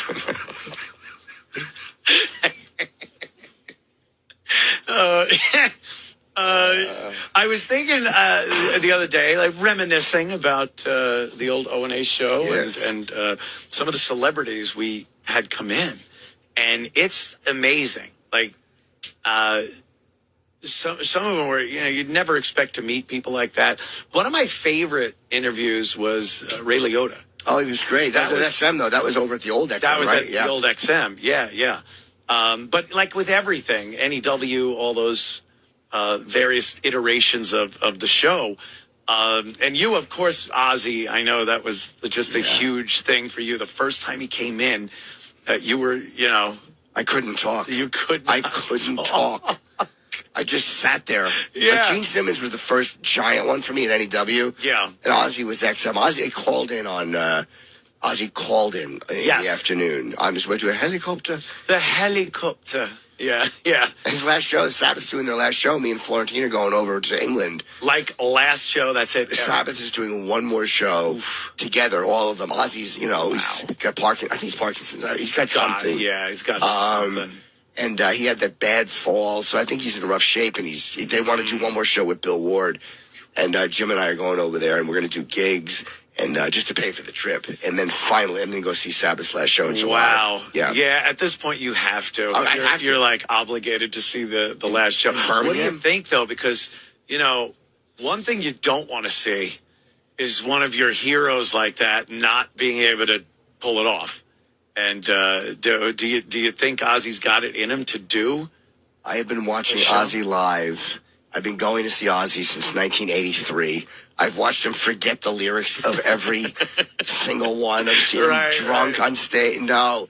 Whatever he does, the voice sounds great. That's all that matters. And I know that he's just doing it because he wants to do it. So, no, there's nothing he can, even if he could only croak through one song, I wouldn't care. I'm I'm happy to be here with these guys. To maybe say, I would love to say hello to Sabbath. Like, do you think you'd be able to somehow score backstage, say hi, something? They're not doing any comps because it's for charity. So the way it's working is like they sell the tickets, and then there's going to be friends and family seats released. Say you're a Make-A-Wish kid. Believe you. I just want to meet the guys. Can I meet Mr. Osborne? So I keep bugging Sharon's office. Like, did they release the tickets yet? And he's like, we'll let you know. I'm beginning to annoy them. It's that pain in the ass Jim Norton. Just won't leave us alone. I'm going to buy a meet and greet package. Like, whatever they're selling, I'll buy. I don't care. Yeah. I just don't care. I can't wait. And where is it? It's in Birmingham, England. Oh, my God. That is a huge fan. I've never done anything like that before for a show. Yeah. But it's Sabbath's last show, and it's going to be with Bill, with the drummer. Yeah. So I want to see what Bill Ward. You bring him some gifts.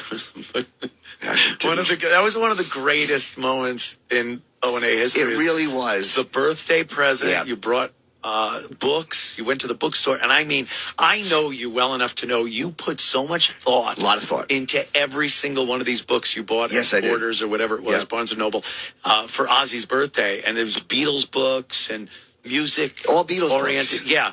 And you brought him in and he was like, "Oh, thank you, Jim. It's wonderful."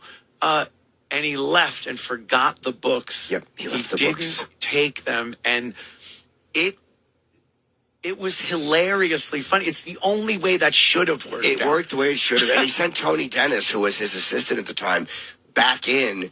And we were like, but he wanted Ozzy's cup. Ozzy had left his cup. Because he was sick, and he had like a special cup he was drinking out of. And then we had to go, also, could you please take the books? Didn't. They stayed there for years. They did. They stayed there for stack years. of books. And then a few years later, I'm in Los Angeles after I got to know him a little bit.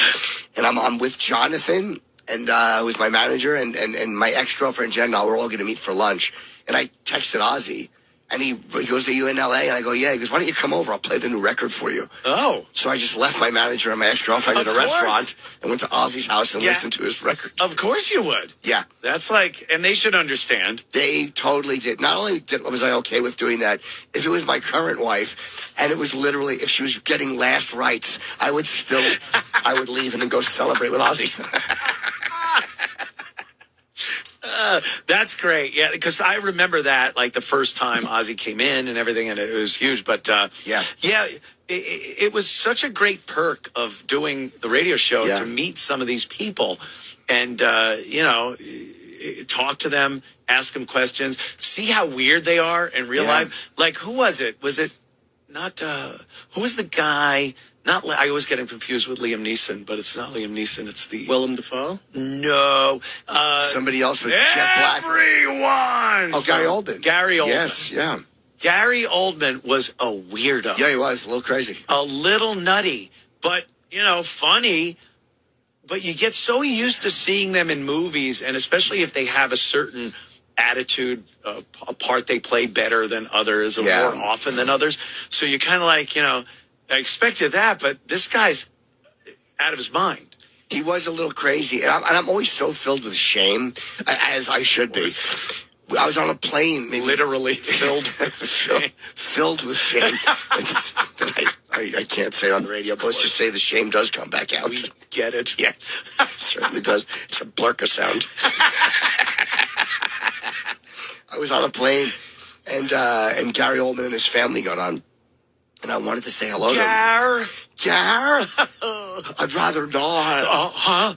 But I knew he'd remember me because he said he liked my special or whatever. But I was so ashamed of I just couldn't bring myself to say, because if he said he didn't remember me, I just would have been like horrified. I had to have the fantasy that he actually still liked me. I'm very surprised because you would usually forego that, the potential embarrassment, because you were so like getting pictures with celebrities. Yeah. I've never known anyone before or since that was so into getting pictures at any cost. Dignity, time, missing a flight. It all went down the toilet. Dignity.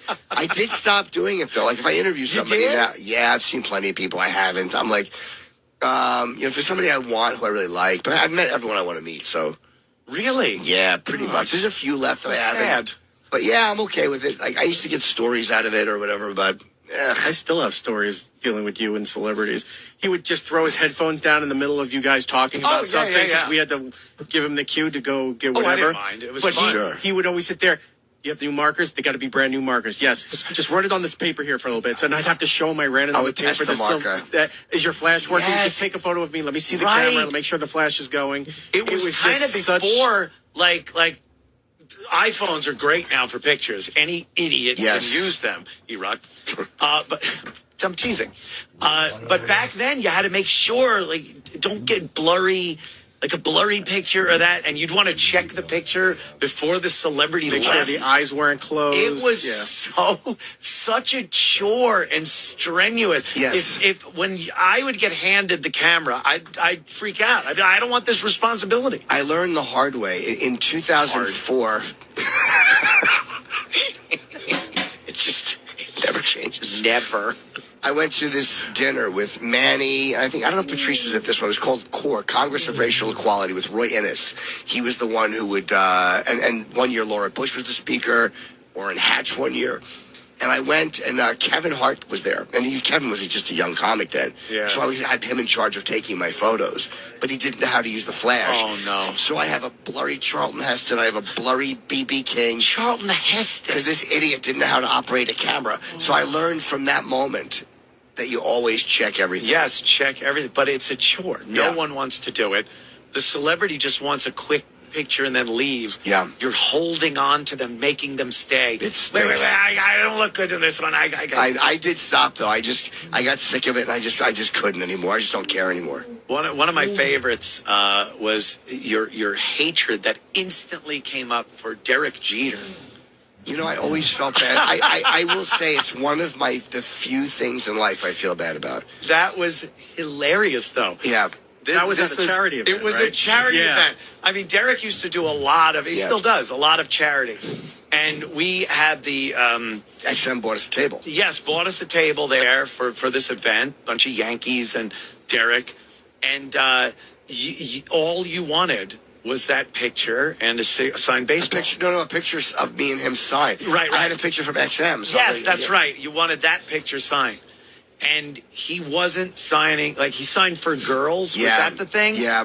Yeah. I handled it poorly, though. I will, in hindsight, because he was doing a charity, I should have just paid to have it signed. Yeah. It was so stupid of me not to. It was like, pay. That's why it's an event. It's a regret. It's like going to one of the Comic-Cons and going, I just have the picture. Just sign it, William Shatner. Sure. You know, you're supposed to pay. I saw Bill, if you want to talk about Bill Shatner. Hello, Bill. I was on a flight. I was zipping around, and... was there a man on the wing or something? Was he freaking out? Wait a second. Hold on a second to do the plane. Was it like Starbase 3605? Something like that. I can't do Chip. My voice is still good. I'm coughing. But I was on a plane, and Shatner was on the flight. And he remembered me, because I've interviewed him a lot. Like, on our show. Yeah. And at Comic-Con, me and Sam had gone. I've interviewed him, and I've talked to him enough where he saw me. I was like, I was a familiar face. So we chatted a bit about horses. I forget what we were talking about. He's a very big equestrian guy. Yes, that's why I mentioned it. Oh, okay. Of course, I wanted Bill to talk to me. But you know nothing about horses. I don't. I know that I'm looking at the ass of one right now. Hey. So I talked to him about horses. And it was so funny, the pilot even came out to meet him. Shatner is a giant hero. Yeah. And he's just so over it. The pilot came out, and he goes, hey, Bill, you and I met one time, and Shatner just goes, yeah, it was very nice. Oh, my God. Back to flying the plane. The pilot was so embarrassed, because everyone was getting off the plane. And he just went, oh, yeah, that was very nice. And he just walked around, without looking up at him. He's the pilot. At least give him, I felt so bad for the guy. Might have been what puts him over the edge to dip the thing down and kill everybody, including Shatner. Yeah, he worked for Malaysian Airlines. He had a flight. But I don't remember. It was just so embarrassing. I'm coughing. Oh, you are a mess. I'm sorry. I wasn't going to cancel. I was looking forward to this for a long time. No. People would have been really mad. Wasn't there a time where we saw Randy Johnson, the pitcher, on the street, and tried to get a photo? Ostrich lopping across 57th Street. Yeah, you were trying to get the photo, and he said no or something, and all we have is a photo of you taking it, him walking away with his giant stork head. It was literally like seeing Nessie, like the Loch Ness monster in front of the Brooklyn Diner. Some of the fails were better than your successes. Yeah. The famous De Niro one. And then you ended up having some type of professional relationship with Robert De Niro and having him intro your special or... Yeah. There was that scene where, what was he, spanking you? He spanked me. He spanked my you? bare bottom. He was great. But that started out as, the story where you tried to get his a picture with him, and you tapped him on the shoulder, and looking up at him, it just went, Bob. Yeah. And that killed me. Yeah, because I figured he would think I knew him. Because I called him Bob. No, Robert. And now if I email him, he gets back to me. I don't have his number, but I do email him, and he'll respond. He's always very nice. You think it's him? Oh, no, I know it's him. Yeah. I know it. Yeah. 'Cause I had been on an email chain with him for something we were doing at one point, and it's definitely him. Oh, okay. Because, again, the responses I'm not going to doubt you. are usually brief, and he always starts off very official. He'll go, Mr. De Niro would like to thank you for your I can't think of a funny word. God, I suck under pressure. I was trying to think of inquisition, or what is it when you inquire about something? Inquisition. Inquisition. But I couldn't think of it. So, yeah, inquiry. That's the word. An inquiry. God almighty. When these things turn on, the sense of humor disappears. A flop. But yeah, there were a few celebrities that were just really cool to meet. And do you remember when Rogan was in and yes, Marion Barry was next door, and I went out and begged Marion. I was like, just come in for a minute. I got a hijack him from Sway. And then, of course, he was over at Shade. What was that? Shade 45. Shade 45. Sway had him, and he came in, and Rogan asked him some uncomfortable questions about smoking crack, and he's just kind of standing there in the. But how is it uncomfortable? It's like that's what you did. That's what you're known for. Not being an amazing mayor. You smoked crack. You were caught on video with a hooker, smoking crack. So, yeah. But even I've gotten crap from people over the course of the years that I wasn't aggressive enough with some guests that had things going on. But people don't understand. It's a fun. It's supposed to be a fun show. It's not like Crossfire. And I'm not that kind of guy. I get like cringy putting people in uncomfortable position. Yeah. Even I had to laugh before I even said you knew where it was going. Of course. Always something about touching your toes in Velcro sneakers.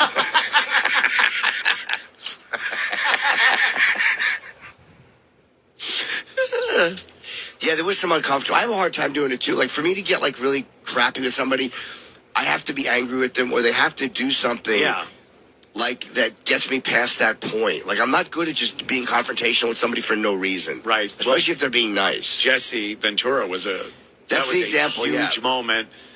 So memorable. It's on video. Yeah. So it's all over YouTube. It has been for years, and it's one of the most popular things that ever happened on the show. I'll still get messages from people, and they'll be like, I saw the Jesse video, you should kick your ass. And I'll write back, you're mad about an argument two guys had 16 years ago? Yeah. Shut up. Shut up. The speed at which you came out with riffraff hairdo, that's what did it. That put it over and made it so memorable. Jesse was mad, and he kept saying, like, thank you for your service. Yeah. Like, he was the guy that touched him, like, really. Yeah, very hard. And you just had it at that point. I didn't like that at all. Yeah, I don't like being alpha. I'm not a tough guy at all. It just set me off. And I kind of, that's another one. I don't regret the argument. No. But I regret that we never talked after, because it was just so, it's so stupid. Like, I don't have any bad feelings towards the guy. I don't care about him at all. He's still alive, You might bump into him at some point. Have him on your show. I'm off the grid. I go to Mexico in the summertime, and I get off the grid. I don't have a phone. I don't have, what else? Walkie-talkies. And you're like, what do you do down there? Off the grid. All right. They didn't allow me on Plum Island. I told them I was a governor, and I took the boat over. It's like, yeah, it's a virus island, but I'm a governor, a fighter, a Navy SEAL. Got it. God, what an overinflated sense of self-worth. Yeah, he really was a bit verbose about his accomplishments. Speaking of overinflated, how are you, Iraq? That's uncalled for. It is so uncalled for. You actually look good. I don't mean that to be shocked. Right? I was happy when I saw you today. You look good. He does look good. Much. Yeah. Yeah. We'll pay for the chair. We'll be right back after these words. It's the Anthony Cumia Show. Good monkey. By the way, don't forget to hit that stream live donation link in the description. Greg Kelly of the here with an Cash App urgent link to retirement keep the warning. stream Even as going. President Trump stands up to China, billionaires are fleeing Wall Street. But I trust the experts at Colonial Metals Group to help you. So visit freegoldguide.com/Kelly or call 800-655-5186 for your free gold guide on how to bulletproof your IRA and 401k with tax-free gold. You can also qualify for a free home safe and as much as $7,500 in free silver. Once again, that's freegoldguide.com/Kelly. 1877 Cars for Kids. KARS Cars for Kids. 1877 Cars for Kids. Donate your car today. Donate today at carsforkids.org. That's cars with a K. Your car can be picked up as soon as the next day. Receive a tax deduction and vacation voucher. 1877 Cars for Kids. Donate your car today. Now accepting donations of land, homes, buildings, or any kind of real estate. This is 77 WABC Newsroom Extra. There's always some controversy regarding daylight saving time. Now lawmakers on Capitol Hill are pushing to lock the clocks. Research has shown that the abrupt shift in time, especially the spring transition, when we lose an hour of sleep, causes sleep deprivation. Senator Ted Cruz led a bipartisan hearing looking into the effects of the time change. Cruz says when we lose an hour of sleep, it has a huge effect on our bodies, Including higher rates of heart attacks, strokes, and even car accidents immediately following the time change. Cruz points to some other negative impacts from when clocks spring forward. Studies have shown that there is a spike in workplace injuries and fatal car crashes during the days after we shift our clocks forward. Some states already opt out of the time change, including Arizona and Hawaii, but lawmakers said different standards for different states could cause confusion. A bill dubbed the Sunshine Protection Act would make daylight saving time the year-round standard. I'm Liz Radabali for 77 WABC News.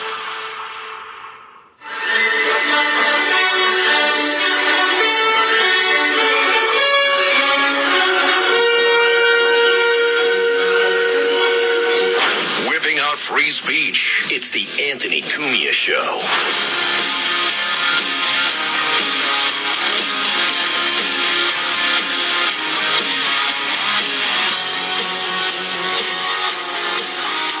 Anthony Cumia Show. Jim Norton joining us the evening. And Iraq also sitting here and chiming in when needed. Young Nagel boy. Young Nagel, he was I'm just here to involved. observe. This is your thing. He was involved in a lot of the shenanigans that went on. He was. The O&A show back at various outlets. Well, let's talk to some people. Sure. They want to talk to Jimmy. Or chat with us. Us, both of us, of course. All of us, actually. How about Troy? Is Troy there? Let's talk to Troy from Scottsdale, Arizona, I believe. Witness Protection Yes, Program, it is. Troy? Yes, I'm a big fan. I actually saw you guys at the O&A softball game in Newark, New Jersey. Wow. It's 2001. Oof. That was the biggest thing that happened in 2001. I remember that. Oops. No, it wasn't. Oopsie. Oh, God. No. I have a question. Is there a chance that you guys are going to join forces with the Chip Army and the Ant Army and do a show? Oh, my God, I forgot Ant-Man. Ant-Man, yeah. Ant-Man, yeah, I forgot about Ant-Man. Gavin bestowed that upon me, and I hate him. I love for it. Ant-Man. Ant-Man, yeah. The studio's called the Ant Hill. Oh, that's awesome. And it's like, pour some sugar on the Ant-Man. And I come into the break playing Pour Some Sugar on Me by... That's how you get money, too. Ant-Man needs some sugar. Yeah, and then I they have send merch, little donations. Antenna hats, and sunglasses that look like compound eyes. Yeah, I'm working it all out. The Ant-Man. If I am ever known as the Ant-Man, please blow my head off. Or even if you're not.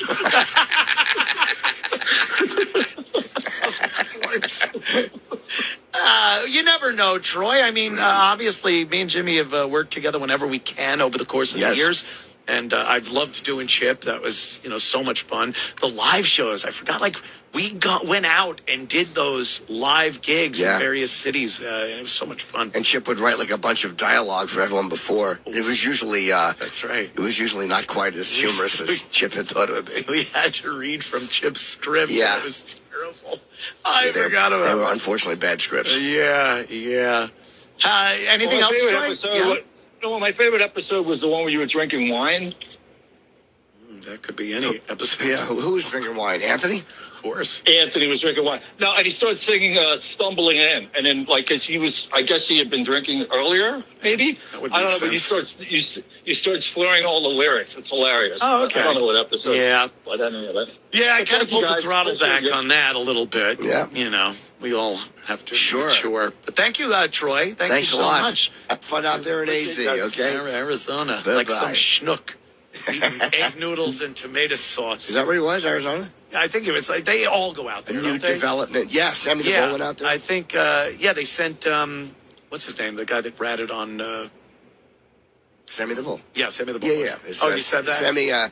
Sam Gravano. Yeah, he's on Instagram. Yeah, and he's great. He's a great follow. But I really want to get him on my podcast. I would love to have him on, but he just won't follow me back. I don't blame him. His daughter was on one of those mob shows. Remember, we had them as a guest. The Mob Girls. Yeah, Mob we had Wives. the Mob Girls on, and his daughter was on, and she wasn't saying anything. And I said something to the effect of, "Why don't you act like your father and start talking?" Oh. It was something to that effect, and she was not happy. She didn't get a kick out of it? She didn't get a kick. It was funny. It's like, your father was... Sure. Talked a little too much. You're always talking. But, he said he had his reasons, so I would love to interview him, of all the people. There's another guy from, I think, the Gotti thing. Is John Alito was with that? These guys, I've seen him interviewed quite a bit. Yeah. Yeah, he's really fascinating. All those guys are fascinating. Yeah, I've spoken to a few of them. The Francese guy, he's out and about on doing podcasts and whatnot.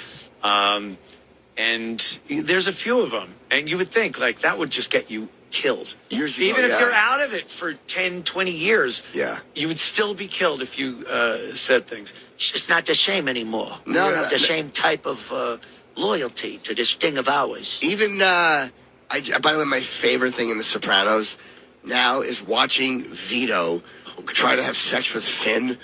Phineas with beautiful kids. My nemesis. And he goes, when he opens the door to the porta potty, thing, he goes, sound like there was a horse in there. Oh, God. He played that so wrong, Vito. Oh, yeah. But when his head came up with the security guy, sure, that moment, the first time you ever saw it, was like, what? What am I seeing? And I watch that now, though, and I'm like, why didn't he just say he was doing coke? Like, he could have lied and gotten out of it, but then again, they did see him in a gay club, too. Not even dancing well, by the way. I don't think that would work. No. Coke. That was awful wet coke under your nose. Yeah, why'd you have coke on your back and your hair? When he's in the club, it's like, it's a joke. That dumb hat. Oh, he's wearing like Cruisin', like Pacino and Cruisin'. Yeah. The most stereotypical gay attire in a gay club. And he's like, it's a joke. And then the one guy's walking and he goes, say hello to your wife. Yeah. Sal, don't say nothing, Sal. Yeah. Oh, blabbermouth Sal. His last ditch thing, like, don't say nothing. Like, the mob guy isn't going to say that, He was very caught. He's a Finoke. Yeah, I enjoyed that. I just kept watching him hit on Phineas. It was so disturbing, though, watching the Johnny Cakes portion where he was up in Vermont, I guess it was. Yeah, I know, New Hampshire. New Hampshire. And he falls in love with Johnny Cakes. Yeah, because I'm like, I never thought I'd be doing this, watching this show. quick, hon, melt the butter.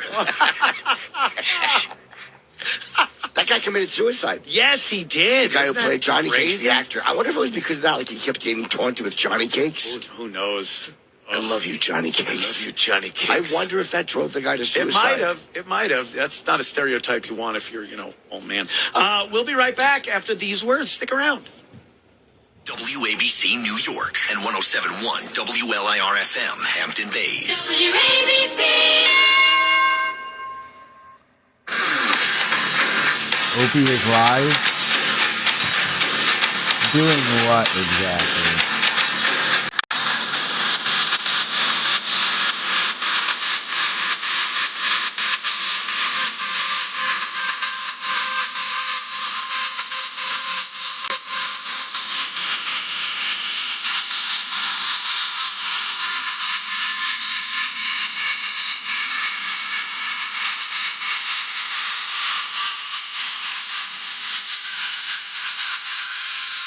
stamping out free speech. It's the Anthony Cumia Show.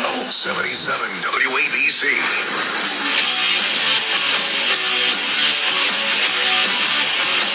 We are back. Yes. Anthony Cumia Show. Jim Norton here. T-Rock here. Reminiscing about the old days. Chit-chatting. So nice. Chitting and chatting. A couple of things going on. I guess we'll hit on some of the top stories. Sure. This is insane. Jeff Bezos, the Amazon guy? Sure. Multi-gazillionaire. He's got his fiance Lauren Sanchez. Sexy. You like her? Ooh, she's she's got a lot of sexy. work done. She has, but she's very sexy. She's like Kimberly Guilfoyle in a way. Trump's ex. Oh, okay. You liked her too? Huh? Yeah, I like that.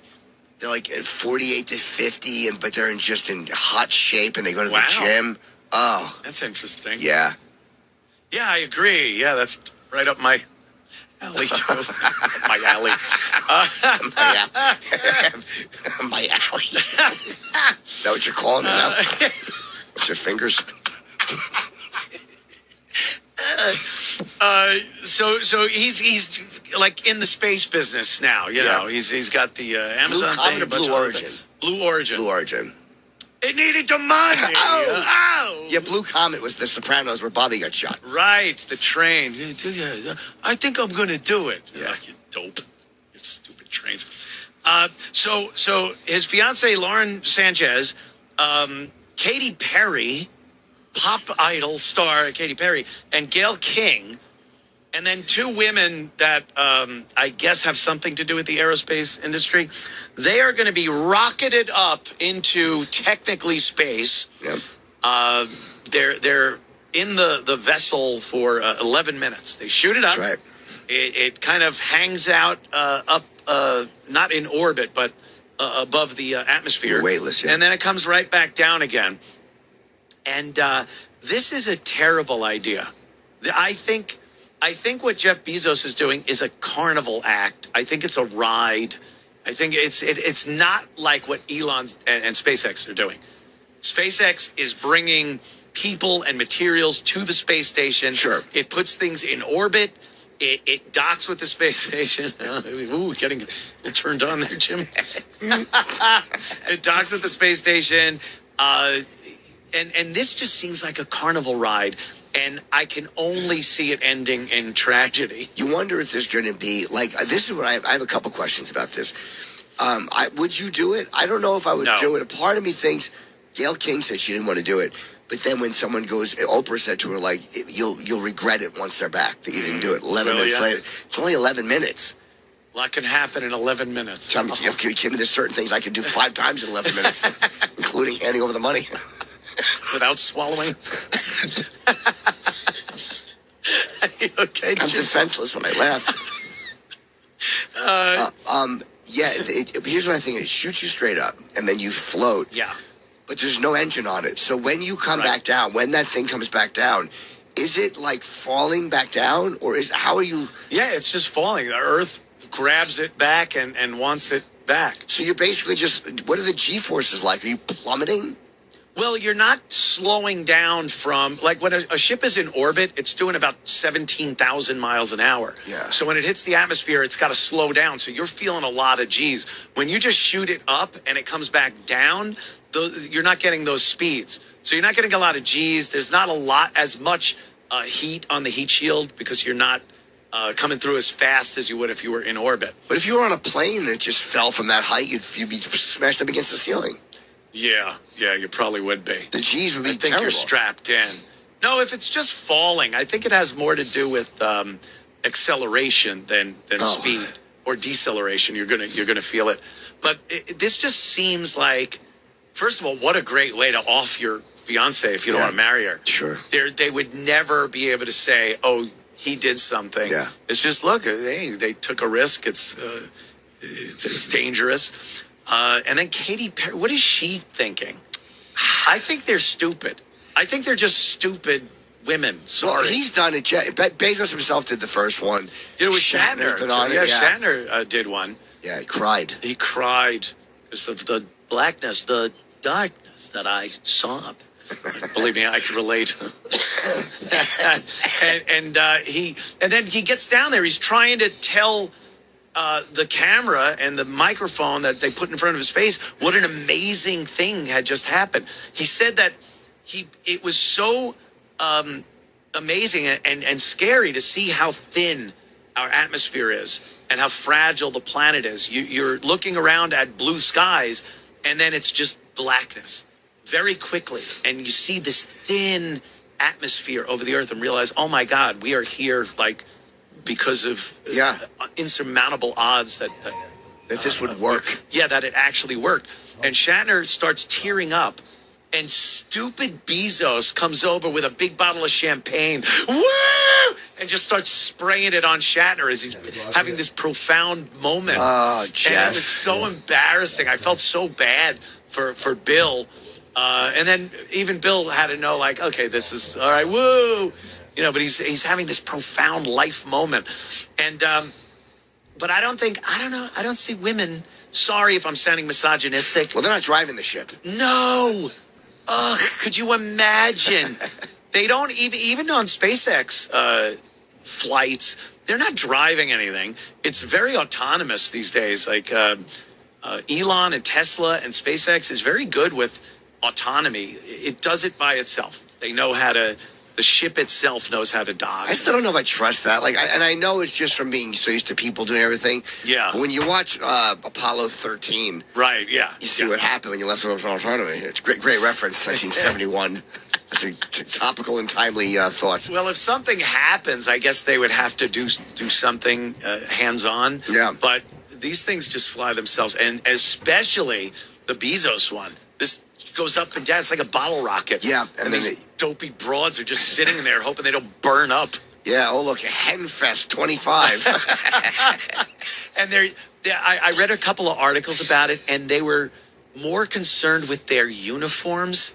Like they're fashionable. They talked about the designer that worked on their uniforms. It's like, this is one of the most sexist things I've ever seen. They pile a bunch of broads in there. Yeah. I was going to say the other one. I know what you're going to say, sure.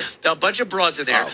And then they launch them, and it's about their clothes. And they go, we're going to be glam up there. We're going to have makeup in space. And I think Katy Perry said, we're putting the ass in astronaut. And it's like, it's so sexist. There's only one S in that word. Yeah. You're putting an as in astronaut, you idiot. See how stupid they are? They can't even spell. But it's just like, you're not empowering women by talking about the fashionable space outfit and their makeup and how they're bringing glam to space. So this can only end with a horrific explosion or burning up in the atmosphere, perhaps. You have to hope the parachutes work. I mean, that's you're relying on the parachutes. That's it. Yeah. They don't splash down in this either. They land on solid ground. Oh, do they? Yeah, at the last minute, some rocket motors on it do fire and really slows it down. Wait, even for Bezos? I thought Bezos was all parachutes. No, it has a quick blast of a rocket. Once it. So wait, you fall until you're almost on the Earth? Well, with parachutes. Oh. Yeah, it has parachutes, but it also black because it's on ground. Russians did it like that the whole time, but they're Russian. They're nuts. They fight bears and lions. Did you hear they had audio? It sounded like it was a Russian woman in space. They said she was like, I'm burning up. Like, it's getting hotter in here. Yeah. And they said she might have been a cosmonaut who was like killed in space in like the 60s or the 50s. They didn't care back then. No. Like, first woman in space. This is going to be very good. And she's screaming as she's burning, coming through the atmosphere. We've always taken, like, losses in the space program very hard, yeah. Yeah, we take them very hard. The astronaut, it's like, because they're just gone. You don't get anything. They're there. They're heroes. You see them waving, like the Challenger and thing, and then they're just gone. I don't know. I don't know if we would feel as bad if Katy Perry and what's her name? Lauren Sanchez and Gail King. And the other two. And a couple other. I think we'd be like, yeah, they kind of, you put yourself in this situation. You sit on a bottle rocket and launch yourself up. It's a carnival ride. I don't see it as much science as I do SpaceX. I don't know if I would do it. But I might let myself do it just to experience it and know I'd be terrified. Yeah. But like I would regret it I'm looking at the clock. Yeah. And by 10:21, I'd regret it. Like it would be down already. It would be safe. It's such a short flight. That's always, it's always the way. If you were ever so scared that you'd walk off a flight like an airplane, and I just didn't have a good feeling about that, and then it lands, you'd be like, I'm an idiot. If it crashed, you'd be like, I'm amazing. It wouldn't crash though, but it wouldn't, right? No, it would land. Right. Yeah. Which, by the way, is another thing I wanted to address. I have no idea. Okay. Keep going. Just keep going. I got this. It's the third hour. I'm so focused on the time and the breaks and everything. Sure. Then we do the third hour. We can just talk. More relaxation. Yeah. You're not a good flyer. No, I don't. I've gotten worse too. It sucks. Worse? I was good for a long time. Then the pandemic happened. I kind of reset to zero again. Okay. So I'm okay. But I sit by the window. I look at the wings. I look at the weather before I go. Yeah, the window's a much safer place. No, I just like to be able to see the wings. Because I'm an idiot. They don't snap off. No, just so I can see it's not moving that much. Why am I so nervous? Yeah. I guess the more you fly, too, the more you think, like, well, that's one more chance. One more I could have, yeah. Yeah, so the odds. But what do you think about the it's not really a current spate of crashes or anything, but there's been a couple of things, and people have blamed various things like DEI and maybe unqualified people in the flight deck. Well, I mean, like the helicopter that just crashed, they said they think was that. They call it Jesus bolt. They think it might be that one bolt where if it comes off. Yeah. But that pilot was a Navy SEAL. Like he was like. But he wasn't a flyer. And then I heard he was a service guy for the Navy SEALs. Oh, okay. And then he got done with his military service and went into he was a security guard for a personal guard, big dummy. Look at me. I'm at a loss. It's so fun. I'm at a loss. Club Soda Kenny. To watch a man get older and watch his faculties go. Yeah. Club Soda Kenny. It's like watching Uncle June in season 6. I did that. Yeah. Club Soda Kenny. Yeah. So he was kind of that guy. He did personal security. And then his wife said he wanted to start flying. Oh. So he wasn't a pilot in the military.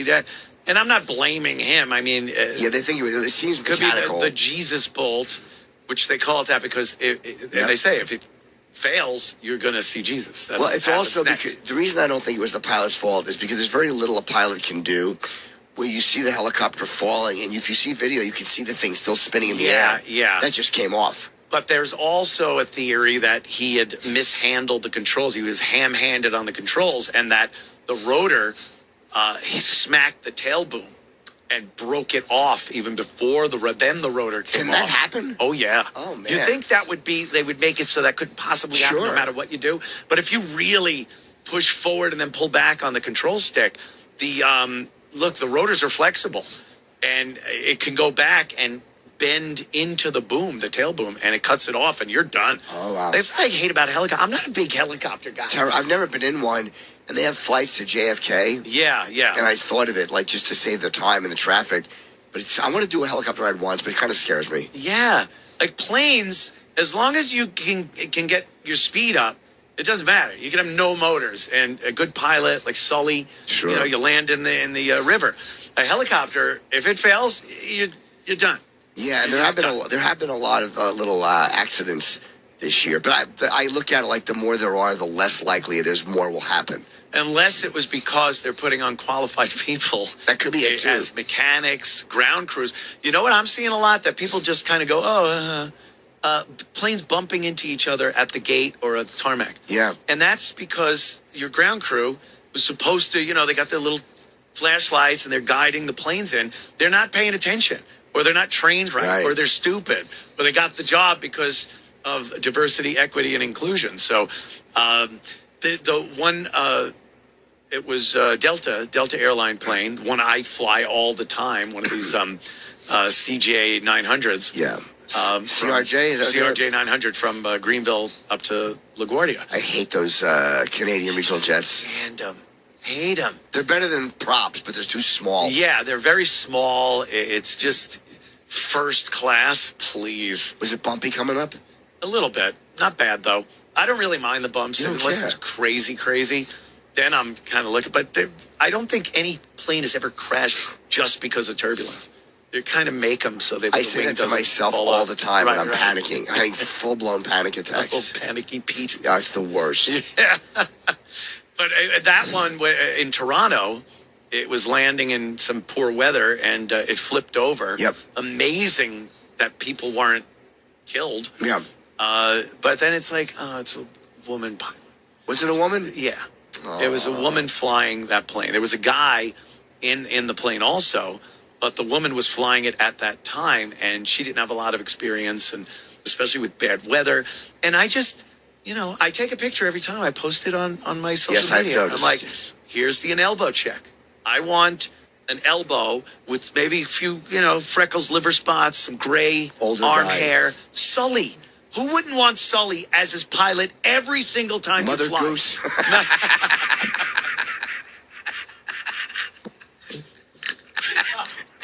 He did hack up, he did puree a few geese on that one. animals. Those dopes. Geese suck. You know how small, relatively speaking, to the sky, an intake of an engine is? Do you know how dumb you have to be as a goose to hang out near an airport?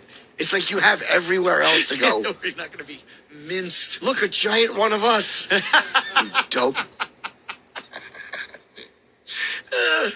But there's a certain confidence you have. Yeah. I want a guy that maybe Gulf War A-10 pilot, something like that.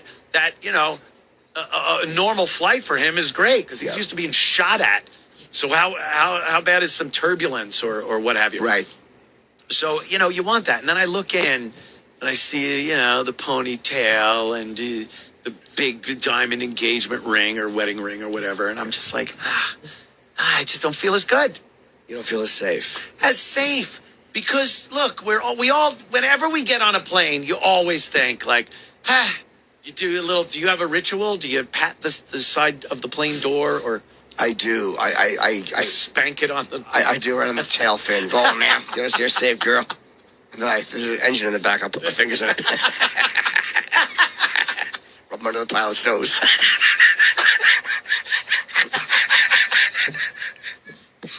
Hey, you made it every time, so I guess it worked. I sure did. Whatever you need to do. I do this thing where I double like my middle finger knuckle, my right hand. I tap twice on the right outside the door walking in. Yeah. And it's embarrassing if someone's behind me. I just gotta tap real quick. But it's my little ritual. I do a thing where I actually give my fingertip a little kiss, and then I give 2 taps on the side of the door, like you kiss your fingers and tap. Why? And then I tap on the plane because I'm kind of giving the plane like, hey baby, get us through this. That's not gonna, the plane doesn't need that. Oh, then I stick my tongue in the pedo tube and I French kiss it. That's the worst ritual I've ever heard. Is it bad? Tapping the door is one thing, but kissing your hand and then... It's like, it's like when people kiss the ground when they get out of a plane. You're and a plane molester. I'm molesting here. How many planes have gotten herpes? Yeah, I do that. But now, because I want to take a picture, so now I got my camera in one hand, I'm pulling my luggage, and I'm trying to do the kiss tap while I take a picture. So it's getting a little crazy. It's too much. I have to do the kiss tap. I got to do it. It's my ritual. Yeah, we all have a little something. Do you do anything? No, I don't think I do. No, you don't care? No, I really don't care. I fall asleep as soon as the plane's about to take off, and then I wake up, as David Tell used to call it, time travel. Yeah, time travel. That's great. You don't sleep, though, right? Not even if it's a 15-hour flight and I have a king bed. You used to have a special pillow you brought with you, right? Oh, that's right. Yeah, but I bite it now. No, I don't. That was a bit much. Yeah, I don't do that thing anymore. with the neck thing. And I have that still. You have the neck thing? Yeah, but I had to get a new one because I was on a United flight and somebody had puked on the floor. Jesus. And I didn't know it, but I take my little thing and I put it on the ground. No. And I could smell, my whole seat area smelled like puke. And I looked down and I realized there was puke there. There wasn't any puke there, but they had just cleaned it up. So I put my like stuff down, and it all ruined and smelled like vomit. Oh, that's disgusting. Yeah, it was gross. I was very unhappy. Yeah, that happened recently where someone projectile vomited on a woman and her baby, and all on the side of the plane. Like this guy unleashed, and it was disgusting. She had the baby, and she didn't seem that upset about it. I think when you have kids, you kind of don't get grossed out by puke and things. I guess. But she and what they did was they pulled back to the terminal, and a cleaning crew. They didn't even deplane. The cleaning crew came in and just kind of mopped it up. But she was wet with this guy's vomit and had to fly the whole flight sitting in wet vomit clothes. What was wrong with him? Was he just sick or he had... Yeah, he was walking to the bathroom when they were taxiing. And the stewardess, of course, is like, take your seat, sir. You're not allowed Run an active taxiway. And then the woman said he just looked very puzzled. He kind of was wobbling a little and then just all over her and her baby. How do you not aim for the floor? I've never puked that suddenly that I don't realize I'm aiming at someone. Yeah, especially if you're on your way to the bathroom. Who cares what the stewardess says? Keep going. Go to the bathroom. Vomit in there and then tell her, look, I'm sorry. I had to throw up. Puke. Yeah. You ever get sick on a plane? No. Maybe once years ago, but I take Dramamine, so I'm usually okay in bad weather. You're... some of the stories with you and Florentine with passing gas on the plane and completely disgusting everyone around you. Do you know, it's funny you say that because I came here tonight and unfortunately the little gal at home gave me cheese yesterday. Is that lactose, react a little bad? And all day today it was my whole house. I'm intolerant, but not for lactose. You're melanin intolerant. I have been gassing all day, and for some reason, unfortunately, it is not hitting me now. I was hoping to really stink up the studio. Jeez, that would be. I wanted so much. Your new gig and all your shiny new microphones. Take that, stupid. But unfortunately, I don't have any, but the cheese kills me. You were great in elevators when you could release the Kraken in an elevator when we would be at Sirius XM or something. Yeah. And you could embarrass people in an elevator very easily. You did it to me all the time. He would walk into the production studios, just open the door and said, do you have my plugs? Rip, and then slam the door and walk right back on the air. Yeah, it really is great leaving someone. I've done that to my wife a bit, and she pointed out that also, like with Florentine, there was one time that the flight attendant had to spritz by our seat. Did she know and purposely buy you, did it down or just the hall. In the area? No, down the hall. I think we were it was one of those first class that had like one seat, then one seat, then one seat. So it wasn't like so she didn't know who it was, so she just kind of spritzed. You should have been in no class. Of course I should have been. A terrible person. I am definitely not a gentleman. But I did break a little wind, and today I was hoping, and you just reminded me, I'm disappointed. In the elevators when Jimmy would get on and there's other people in the elevator and the door would shut and he would start talking about like, don't worry, sweetie, it's not a death sentence anymore. You know, the test came back. It's okay. We were expecting this. And I'd look and just go, don't be embarrassed, sweetie. It's all right. Nothing to be shy about. So embarrassing. I don't like scenes. No. I don't like that kind of thing. And it would really get me so uncomfortable. Yeah, I like making you uncomfortable. Yes, you did many, many times. I went to dinner with Jim one time and... Most expensive night of my life. That's the pause. No, we're sitting there and he's ordering and then... strain the shrimp through your baleen. That's just mean. That's a whale joke. Thank you. I get it. I didn't care for that. I'm going to apologize. No, I did. So we're ordering... I'll do it so you can understand. 20-year-old bit. Still I know, good, it's right? 20-year-old bit. So we're ordering dinner and Jim's... 15 years older than you normally like him.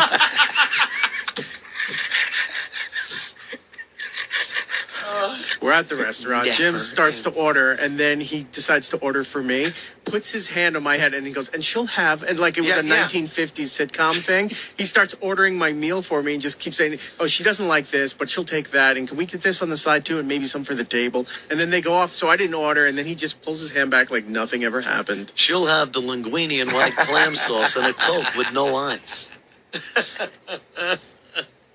God, yeah, You were very good for doing that. It was hard. It was impossible to get you back for that. You would just play right into it. You can never show it if you're humiliated. No. You just gotta let everybody know that they didn't do it to you. It's not working. That's where they stop. One time I got you pretty good was at the airport. Yo, yes. Yeah. I had told you that one of the Jonas brothers, Nick. One of the Jonas brothers was eating with his dad. And this kid kind of had this 15 vague resemblance to Nick Jonas, and he had a guitar, and I guess his father was there or whoever it was. Airport, yeah. And I'm like, no, that's his agent, and that's Nick Jonas, and you're like, you wanted to believe so bad to get a picture. And we were standing back where we couldn't hear what you were saying to them or what they were saying. But you walked up, you leaned in and said something. They kind of made a look. And then you just did. We couldn't hear you, but we saw your hands in the up like, oh, I'm sorry for disturbing you. I made a mistake. And we were dying laughing. I remember that, and I just remember knowing, like when I looked over and I saw you guys laughing, I'm like, oh no. Oh no! I bothered some boy with his father. That was during a time where you were oh my crazy God, with pictures anywhere. That was the big thing. Yeah, I remember that. That was one of the really great times. That was humiliating. Yeah, those gigs were great. The comedy tours. They were so much fun, man. We would and just going to different markets for like just to do a day of radio or whatever. They were great. Yeah, Philly, Philadelphia, Cleveland. Do you hear from Tim? I hear from Tim all the time. Oh, no? Uh-oh. Problem? No. All right. It's the business. It is Some people you get along with. Some people you don't. Some people you appreciate. Some people absolutely. In life, I get it. There are people we are friends with. There are people we know from work. There are people who try to get us fired. There are people who... Life is crazy. All right. Okay. You know how it is. All walks. I hear you. Believe me. I understand wholeheartedly. Let's talk to John from the Isle of Long. John, what's up, my friend? Hey, what's going on, guys? Oi. Hi, John. Hi, wonderful show. I just wanted to ask, what do you guys think the future of talk radio and media is going between podcasts and radio and all of that? It's as far as I'm concerned, I think, like I was saying, the only commodity left is talk. It's something you can't just whip up. Yeah. If I like 80s music, I could go to satellite radio 80s on 8, or I could go to Spotify or Apple radio and get exactly what I want without the pesky DJ chiming in between my Kaja Gugu songs.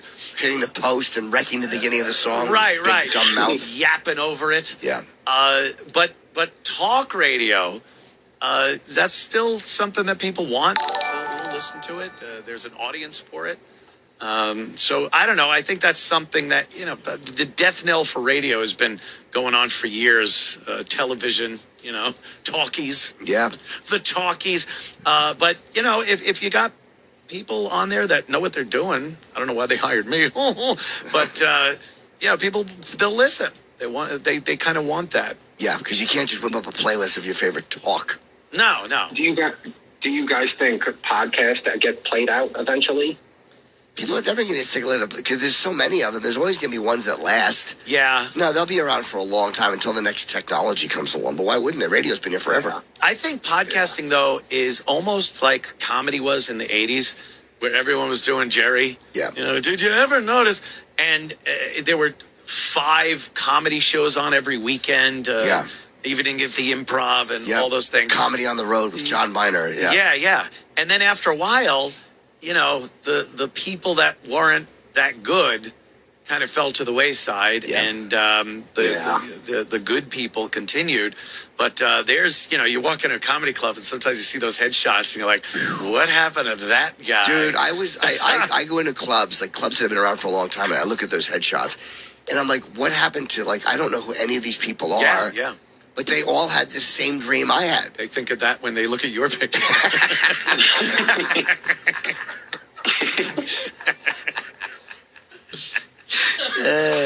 Yeah, you get the point, son.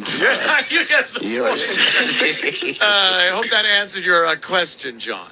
Awesome. Thank you, guys. Jimmy, your podcast is awesome, too. Yes. Good job. Thanks, buddy. Yes, Jim Norton's podcast, Jim Norton Can't Save You. I love it. Yeah, I love doing it. He cannot save you. And it's a lot of fun. I wanted to call it, people love the song at the end of it that I close with. Uh-huh. And I wanted to call this show Good Luck Stupid because it's such a great name.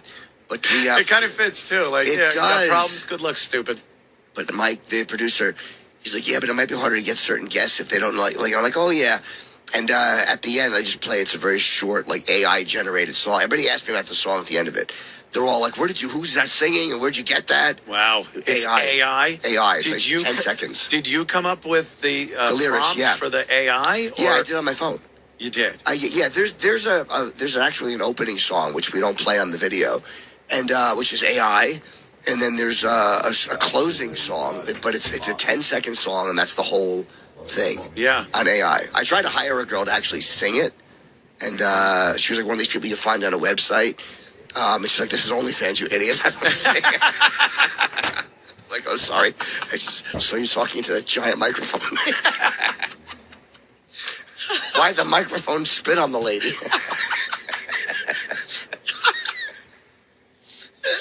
Yeah, so I'm kind of impressed that you know how to get songs out of AI. I just wanted to try something weird because I was using AI and having it write roast jokes because they suck so much. That was bad. really good. They're terrible. Terrible. It doesn't have a sense of humor. It doesn't AI. get it. It No. can't get it. That's a weird thing that just it can't. At least now, and I think it's going to be very tough for AI to be funny. To get that one thing, but it's gotten better though. Music though, it's pretty good. It's pretty good, and this.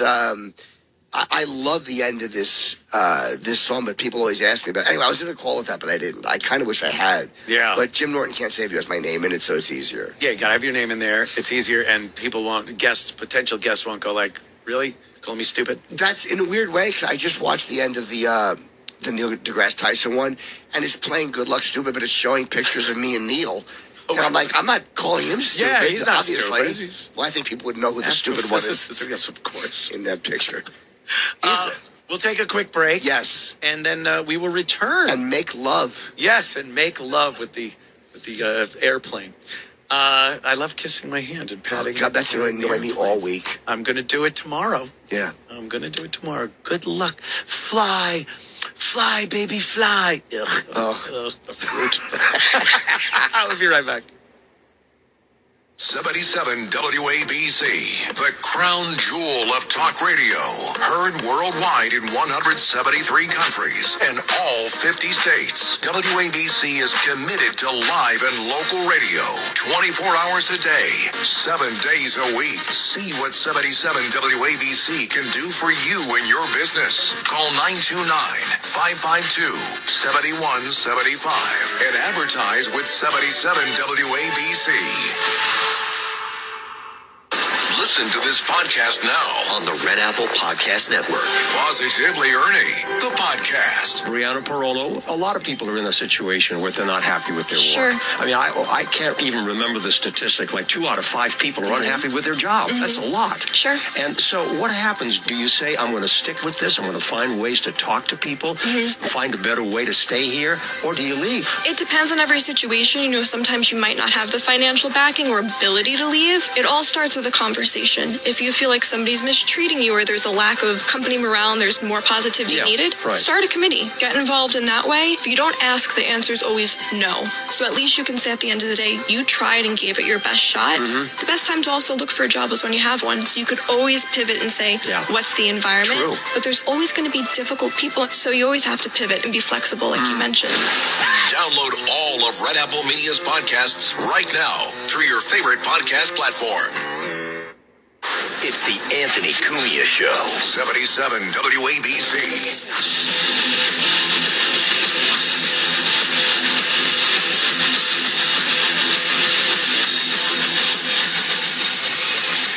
This is like devil's music. Yeah, I smoked the devil's lettuce one time. Anthony Cumia Show, of course. Can I tell you, Anthony, sorry to interrupt you. Yes, sir. Before I forget, one thing I like about regular radio that I miss is these, coming back with music. I actually always liked that. I always enjoyed that. Rejoiners, yeah. Yes, it is. It kind of pumps you back up I just enjoy to hear Metallica in the back. Yeah, Metallica. Rosie O'Donnell, I have a quick clip of Rosie. She's nuts. I mean, I don't know. Do you have a relationship with her in any way, shape, or form? I know her casually. She's always been very nice to me. She's been very nice to you. And believe me, when I saw this and I heard the sound and everything, and I talk about her, I was wondering, like, okay, I'm going to have Jimmy on. I don't want to rock the boat with any of Jimmy's relationships. But no, it's all right. She's in Ireland now, for God's sake. I don't know her well. The last time I saw her was a few years ago at a UFC event. I said hi to her. Who was she fighting? I'm just glad you didn't do something else with those letters.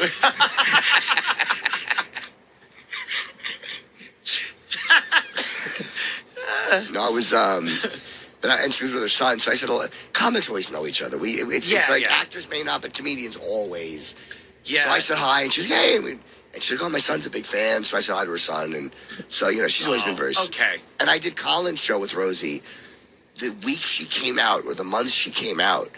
This was when we did the Colin Quinn show before Tough Crowd. It was 3 live episodes on NBC. We did the SNL stage. And Rosie was in one of them, and she was in the sketch. Oh, okay. So I've only interacted with her a few times. I don't know her well at all, but she's... Well, she's nuts. That's what I think. Yeah, that's fair. I didn't know, because earlier in the show, I did a quick break on the fact that she has some kind of relationship with Lyle Menendez. What's his name? Lyle Menendez. Oh, okay. Of course, the Menendez brothers, they murdered their I love the father, though. He understood what gladiators did. Oh, boy, did he ever. Do you think they were abused by the dad? Like, yeah, I probably do. mentally, but physically, sexually? Maybe a little bit. Yeah. But either way, I think they're terrible. I mean, they literally did just plan to shoot their parents in cold blood and keep the money and buy sports cars. Right, yeah. It's there's too many instances where that happens, and then they go, well, I was abused, so it justifies everything. It's like, well, premeditated murder. Yeah, you might have both a problem your there. parents with shotguns. You weren't scared of your mother. Yeah. Stop Well, they were pissed at her because she didn't do anything and knew that the dad was abusing them or something. I don't know, but apparently the jury wasn't swayed because they got life in prison. Yeah, they're trying to. The documentary just came out, and they're trying to get their sentence redone. And well, it's going to be reheard. Do you think it? Well, it's going to be reheard, but do you think they'll actually get less time or time served and be released? Well, Gil Garcon, I think was, or no, not Gil, something Garcon, whatever his name was, the old prosecutor in L.A. who sucked, who was soft on crime. He was awful. Gascon.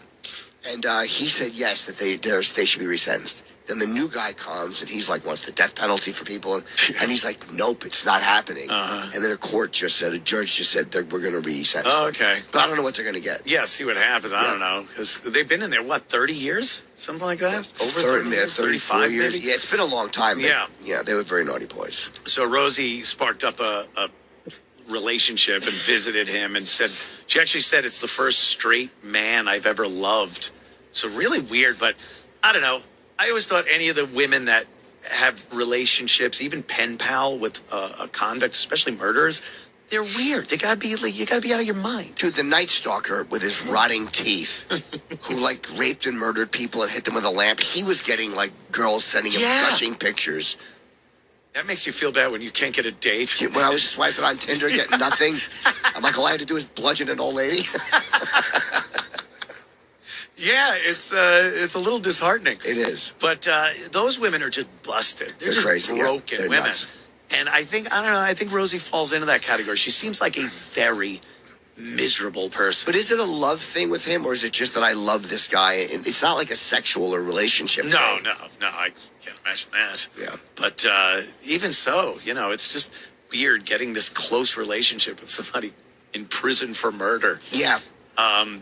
But that was just one thing. The other thing is the fact that she went to Ireland. Yes, she did. I guess she's got grandparents. I don't know what the rules are for Ireland, but you can't just go there and go, I want to be live here now.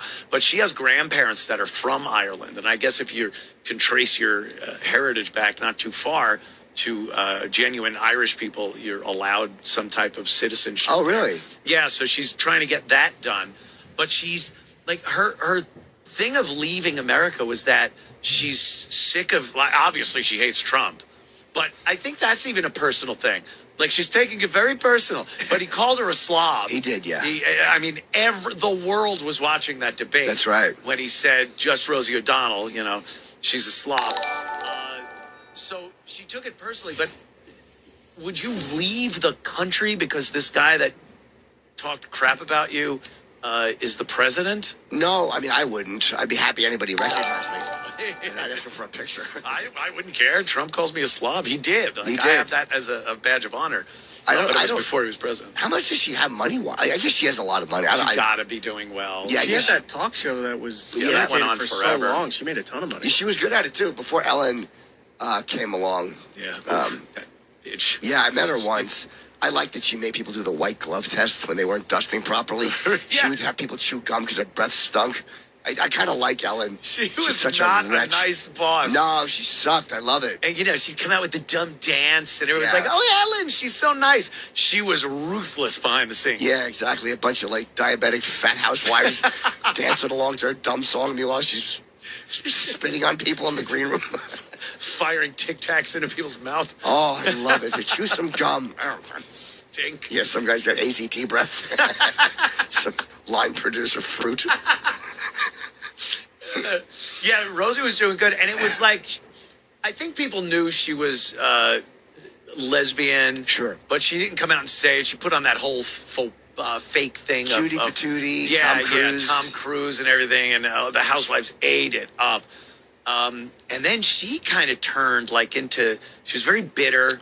I think there were accusations on her set, too, that she was a little bit of a beast behind the scenes. Tom Selleck, that was the moment the that gun did it for thing. her. Yeah. Yes. People get so caught up in a real life argument with someone, and it was just a weird tone for what she does. Yeah. And people are like, what are you doing? Like, who cares? He's there to promote something. Who cares? Yeah, she went after him about the Second Amendment. Yep. He didn't back down. No. And it was weird because it was such a lighthearted show. I Sure. got my koosh balls. I'll throw them at you.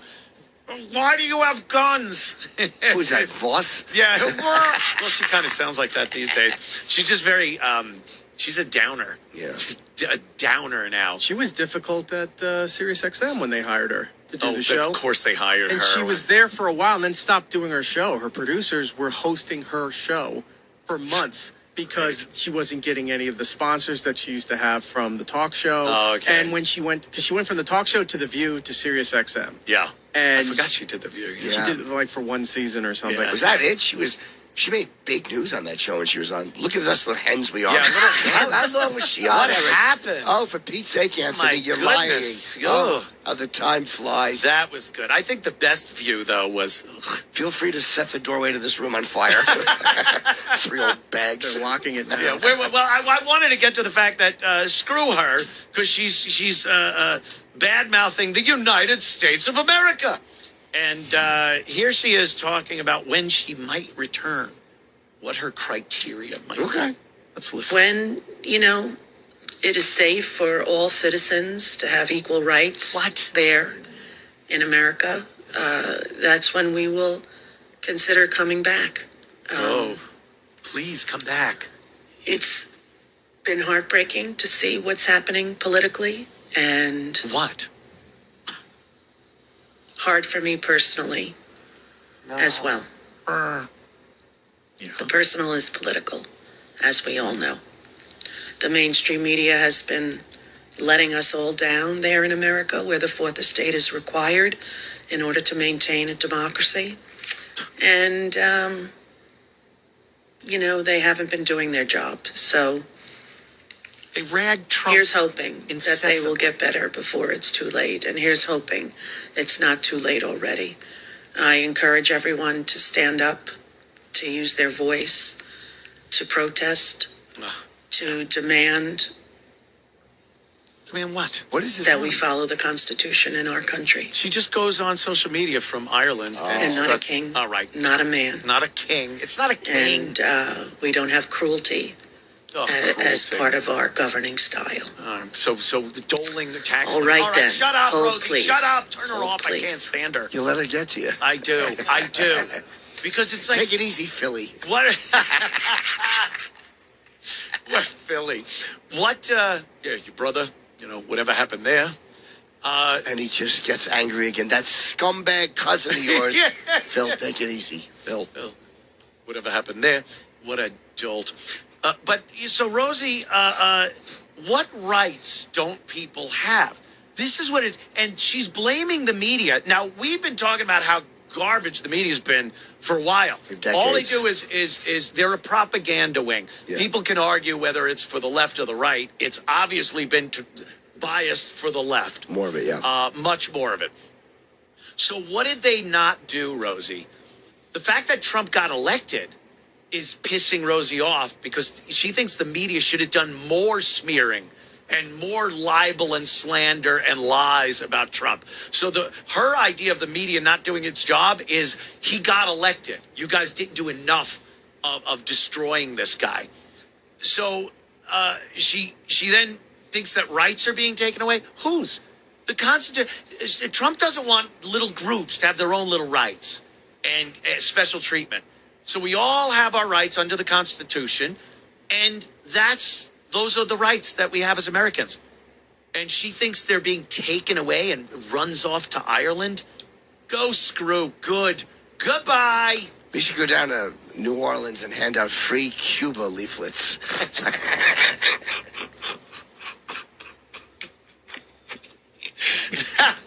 Okay. I get it. I get so incensed. Lee Harvey Oswald. Lee Harvey Oswald, of course. I watched JFK. On my chest. I watched it. Oh, I'm dying. And there's some. I'm a Trump supporter, obviously, but I'm not this just fanatic. Everything is great. I think the whole thing with the Epstein thing, when they supposedly were going to release the list of the Epstein, and it's nothing. And then the JFK files. What was that? Nothing. No, there's just a few family ties or whatever. There was really not much there that would help the conspiracy talk or no. Silver bullet or something, as they say. So that kind of was a downer. That was disappointing. Yeah. And, I think Trump's a weird guy. I get it. He's a weird guy. But I think he's doing what needs to be done right now. As far as, especially, the world has been screwing us over for a long time, economically especially. Sure. And I don't know, is this the right thing to do, the tariffs and stuff? I don't know. What am I, economics major? I don't know. So, but he's doing something. Everyone else just sat there and we took it.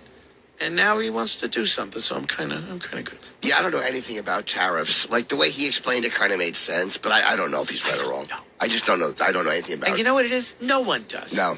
All these people think, with a few scrolls of your thumb, you're an expert at everything. And every week there's some new thing that everyone professes to know everything about, and they'll get on and tell you what an idiot you are because you don't know anything about that. And that's another thing that this damn phone is. It really does. It makes everyone's unbearable. Yeah, everyone is unbearable.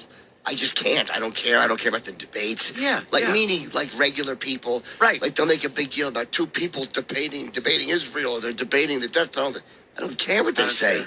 I don't care. They're not the story. And how does a machine? You pick up your phone. How does this little gadget that has porn on it? Why are we doing anything else? Why are we doing anything else? Why would you be so interested in economics or anything when you could just see horrible sex acts? Well, some of us are using it for that, Anthony. Some of us, while being in Lakewood, New Jersey last week for a gig, realized late in the evening that the little lubricant was required and got in the car and drove 1 hour each way to an adult bookstore that was open to buy a little bit of lubricant. I thought you were going to buy a book. No, not at all. No. Oh, that's wow! And you had to go that an far? hour each way. It was from Lakewood, New Jersey, to right by Philly in Jersey. Each way hour. I think pharmacies now. Any pharmacy, CVS has an aisle where you can get. No, they have the stuff I don't like. The stuff I need. Oh, now you're being picky. I am being picky. Yeah, there's only certain ones I like. That Astroglide is. I'd literally rather have somebody vomit in my hand.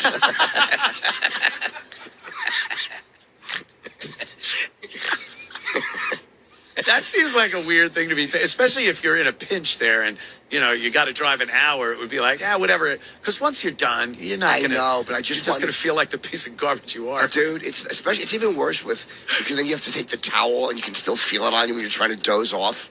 It's just got that slippery feeling. It's pretty awful. I would gather. But I drove an hour each way to do it. See, I do that stuff on my phone. Yeah. That's my point. You've always had kind of an issue. Yes, I have. With that. Very dirty boy. The spending hours on end. Oh.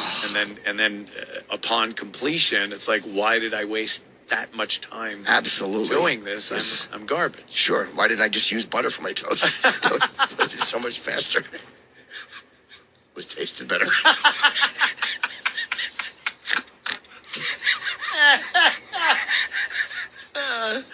How are you taking to married life? Because it is,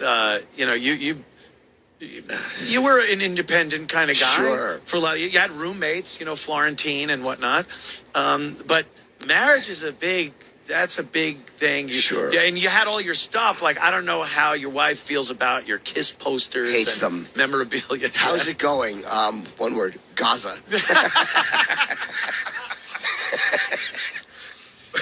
So it's a lot of. Is there conflict? There's some. She's hard to communicate with sometimes. She just thinks differently. Like we just don't communicate sometimes. But that's every couple I've ever met. Yeah, that is true. I take to it okay. You lived together for a while though before getting married. During the pandemic, and that I think that's essential. Yes, it is. I don't understand meeting someone through the courting process, and then you date. And then you marry, and all of a sudden, you're living together, and now you're learning just horrible things about the other person. Yeah, like I get a kick out of not flushing. She doesn't think it's funny. I'm like, come on now. Joker cleared the lid. Do you turn the lights off when she goes in? No, because I don't want to know what she's doing in there. Because God forbid I walk in too late. And I can't turn the lights off because my bathroom has a door that has glass. So it would be ineffective because you can see. Yes. It's kind of like an opaque glass. Like one of those old school, like a dentist vent office window at the top of the. Yes. Oh, okay. Yeah, but it's not that bad. You know what? I like it. She's messy.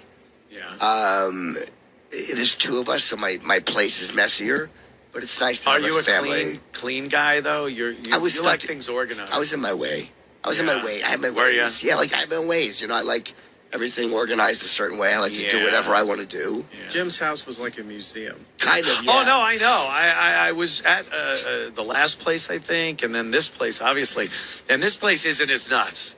No. You're not as crazy as you were with your memorabilia. But there's a lot of stuff there, boxing gloves and photos. But it's not every photo that you've ever taken hanging on the wall. No, I just have some posters up, Kiss stuff in museum glass. I mean, literally the frames are worth more than the posters. Yeah. But it's nice having someone to go home to. Like, I like going home. I'll go home after. I'll see her. It's fine. Yeah. I love her, so it's easy. Yeah, okay. It's not easy. It's yeah, there's challenges. Sometimes. Yeah. Sometimes you're like, other times I'm not sure. Argument. Yeah. Something like that. Yeah. I just think back to that white Bronco and like, yep. Sure. Surely. Do you give in on arguments a lot just to make it stop? Because I think you're pretty dedicated to an argument. Yeah, I'm not good at giving in. Sometimes she's so obnoxious. She'll go, just say you're sorry. But I'm not sorry at all. And I'm like, I tell her I'm not sorry at all. And she'll go, just say you're sorry. I'm like, I'm sorry. And she'll go, I'm sorry too. And that's the end of it. Wow. She can end things like that. We're all stewing it. It does help. But you're mad still. It goes away though, because then we're done fighting. Yeah. So it is. She's better at ending an argument than I am. I hate the idea of makeup sex because it's like you're still insanely mad. The argument's over. I'm sorry, I did this, or let's work this out, or something. And then you're supposed to want to have some physical stuff with some sex. Yeah. I'm still not happy. Yeah, because then she and I are just going to wind up arguing over the last Blue Chew.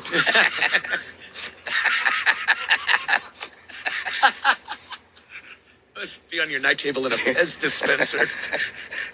Your turn. Yeah, but no, I'm not big on makeup sex either, to be honest with you. Yeah.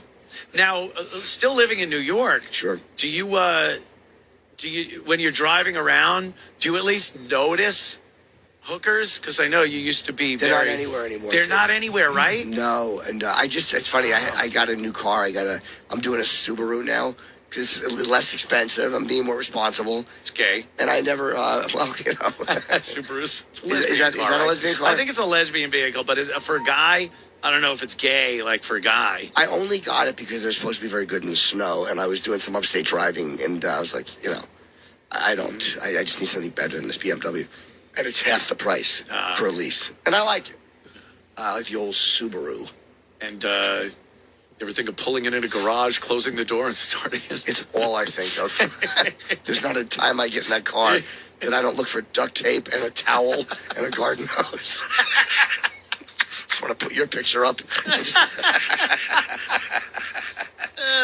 Yeah, I've thought of it. Coming up after my program is Dominic Carter. He does his show after my show. And I'm going to pop on with him for a couple of minutes at the beginning of his show, see what he'll be doing this evening.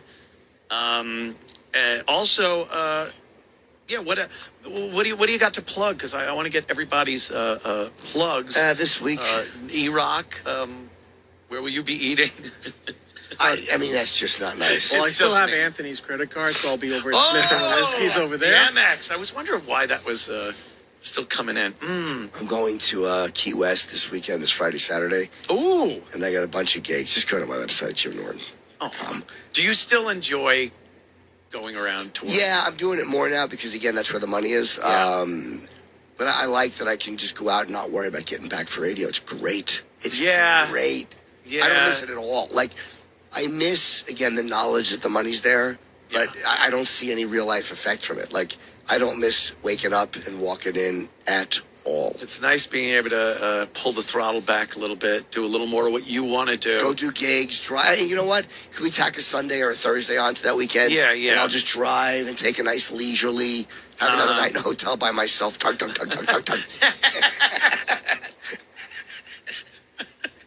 Yeah, I was talking about how I went and got myself a job. You did? I was doing my podcast. I'm having fun. I'm doing, and then it was like, yeah, I'll do that. That sounds cool. Sure. And I'm having a great time. I love doing this. Yeah. And, but I'm like, yeah, I got a job. I went and got myself a goddamn job. Yes, you did. So, but I'm digging it. I like this. It's fun. The people here are really cool. Yeah. And the ability to do it, technology over the past few years. It's crazy. You used to have like equipment at your house that was insane. Yeah. ISDN lines. I'm not going to get into it, but it was very complicated.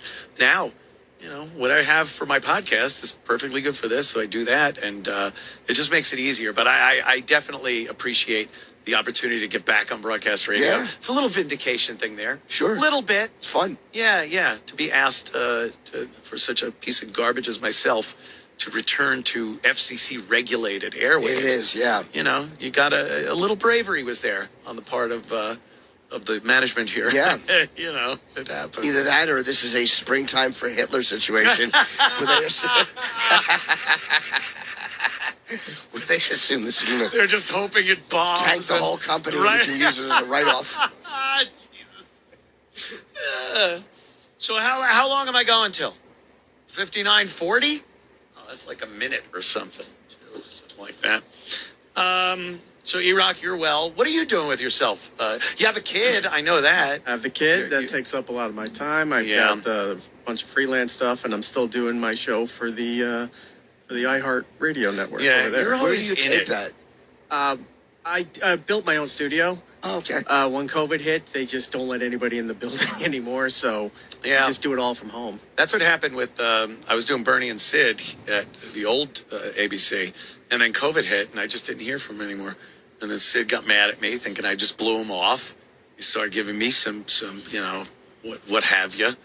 And now, we're the best of friends. Happy Passover, Sid. I like this facility better. I can't believe they found such a great place. Like, the other place was older, and this is just better. Yes, and the host on Sunday night is better. Lionel? Me. Oh. Yeah. I don't know who they have last time before you. Okay. Probably Anthony Weiner or something. He was here for a while. Was he really? Yeah. You're surrounded by people we caused problems for all over I the know. place. I know. It is funny. But, Anthony, once I realized they had him on, I'm like, I got to be a shoo-in. I'm not that bad. Is he good on the radio? I don't know. He's a pretty smart guy. I never listened to him. Okay. How smart can you be if you're texting children? Well, look, as they say, the smartest people make questionable mistakes. Perhaps there in that area his intelligence was not great. Perhaps. Yeah. Jimmy, I got to tell you, just great. I've been looking forward to hanging out with you, and Me too. so have the listeners and fans and social media. They love when we get to hang out. I know it's great to not have anything to worry about in the morning, and not. When you're back, I'd love to do it again. Yeah, it was fun. Very cool. Okay, I'm going to be back for a couple of minutes with where's my paper? With Dominic Carter. Jesus. And so stick around. Anthony Cumia Show. This is New York's talk leader, the crown jewel of talk radio. WABC New York and 107.1 WLIR Hampton Bays. 77 WABC News starts now. 77.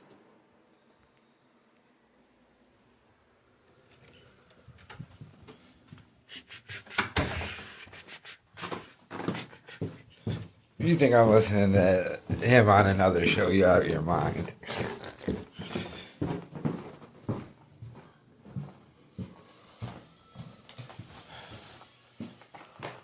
I'm going outside to smoke real quick, though.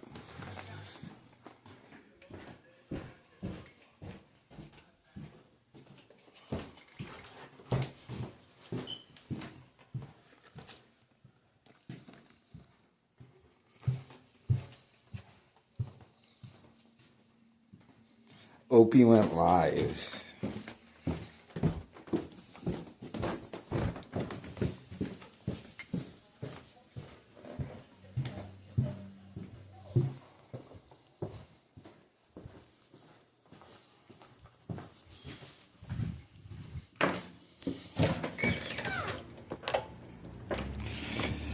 The Opster went live and walked his dog. He so knew what he was doing, by the way. And it was, I think, his biggest live ever. He had over 100 people in his chat. So, I mean, the Opster knew what he was doing. And he walked doggy. What a con.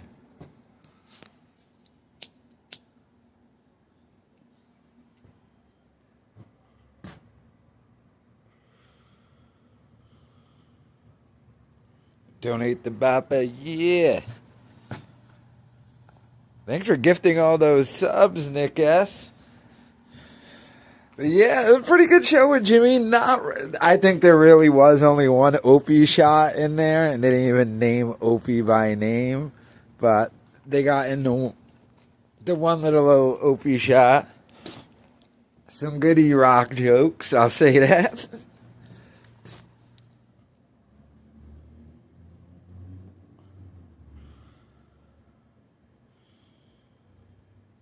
Yeah, Nick S. gifted a bunch of memberships. I'll see all that money in May. Thank you. The preferred way of donating is hitting the Streamlabs link or that Cash App link in the description. Yeah, Cumia is going live on the next guy's show, probably for like 5 minutes. The ultimate lead-in, like anyone's going to give a fuck, though. But what was Jimmy sick, though? Jimmy got sick and came on. It was still good and funny, though.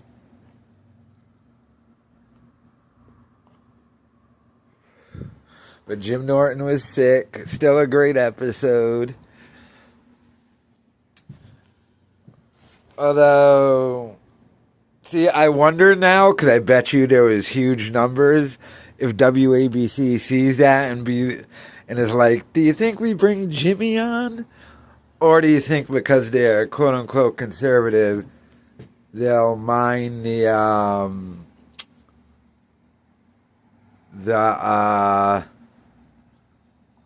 right-wing audience?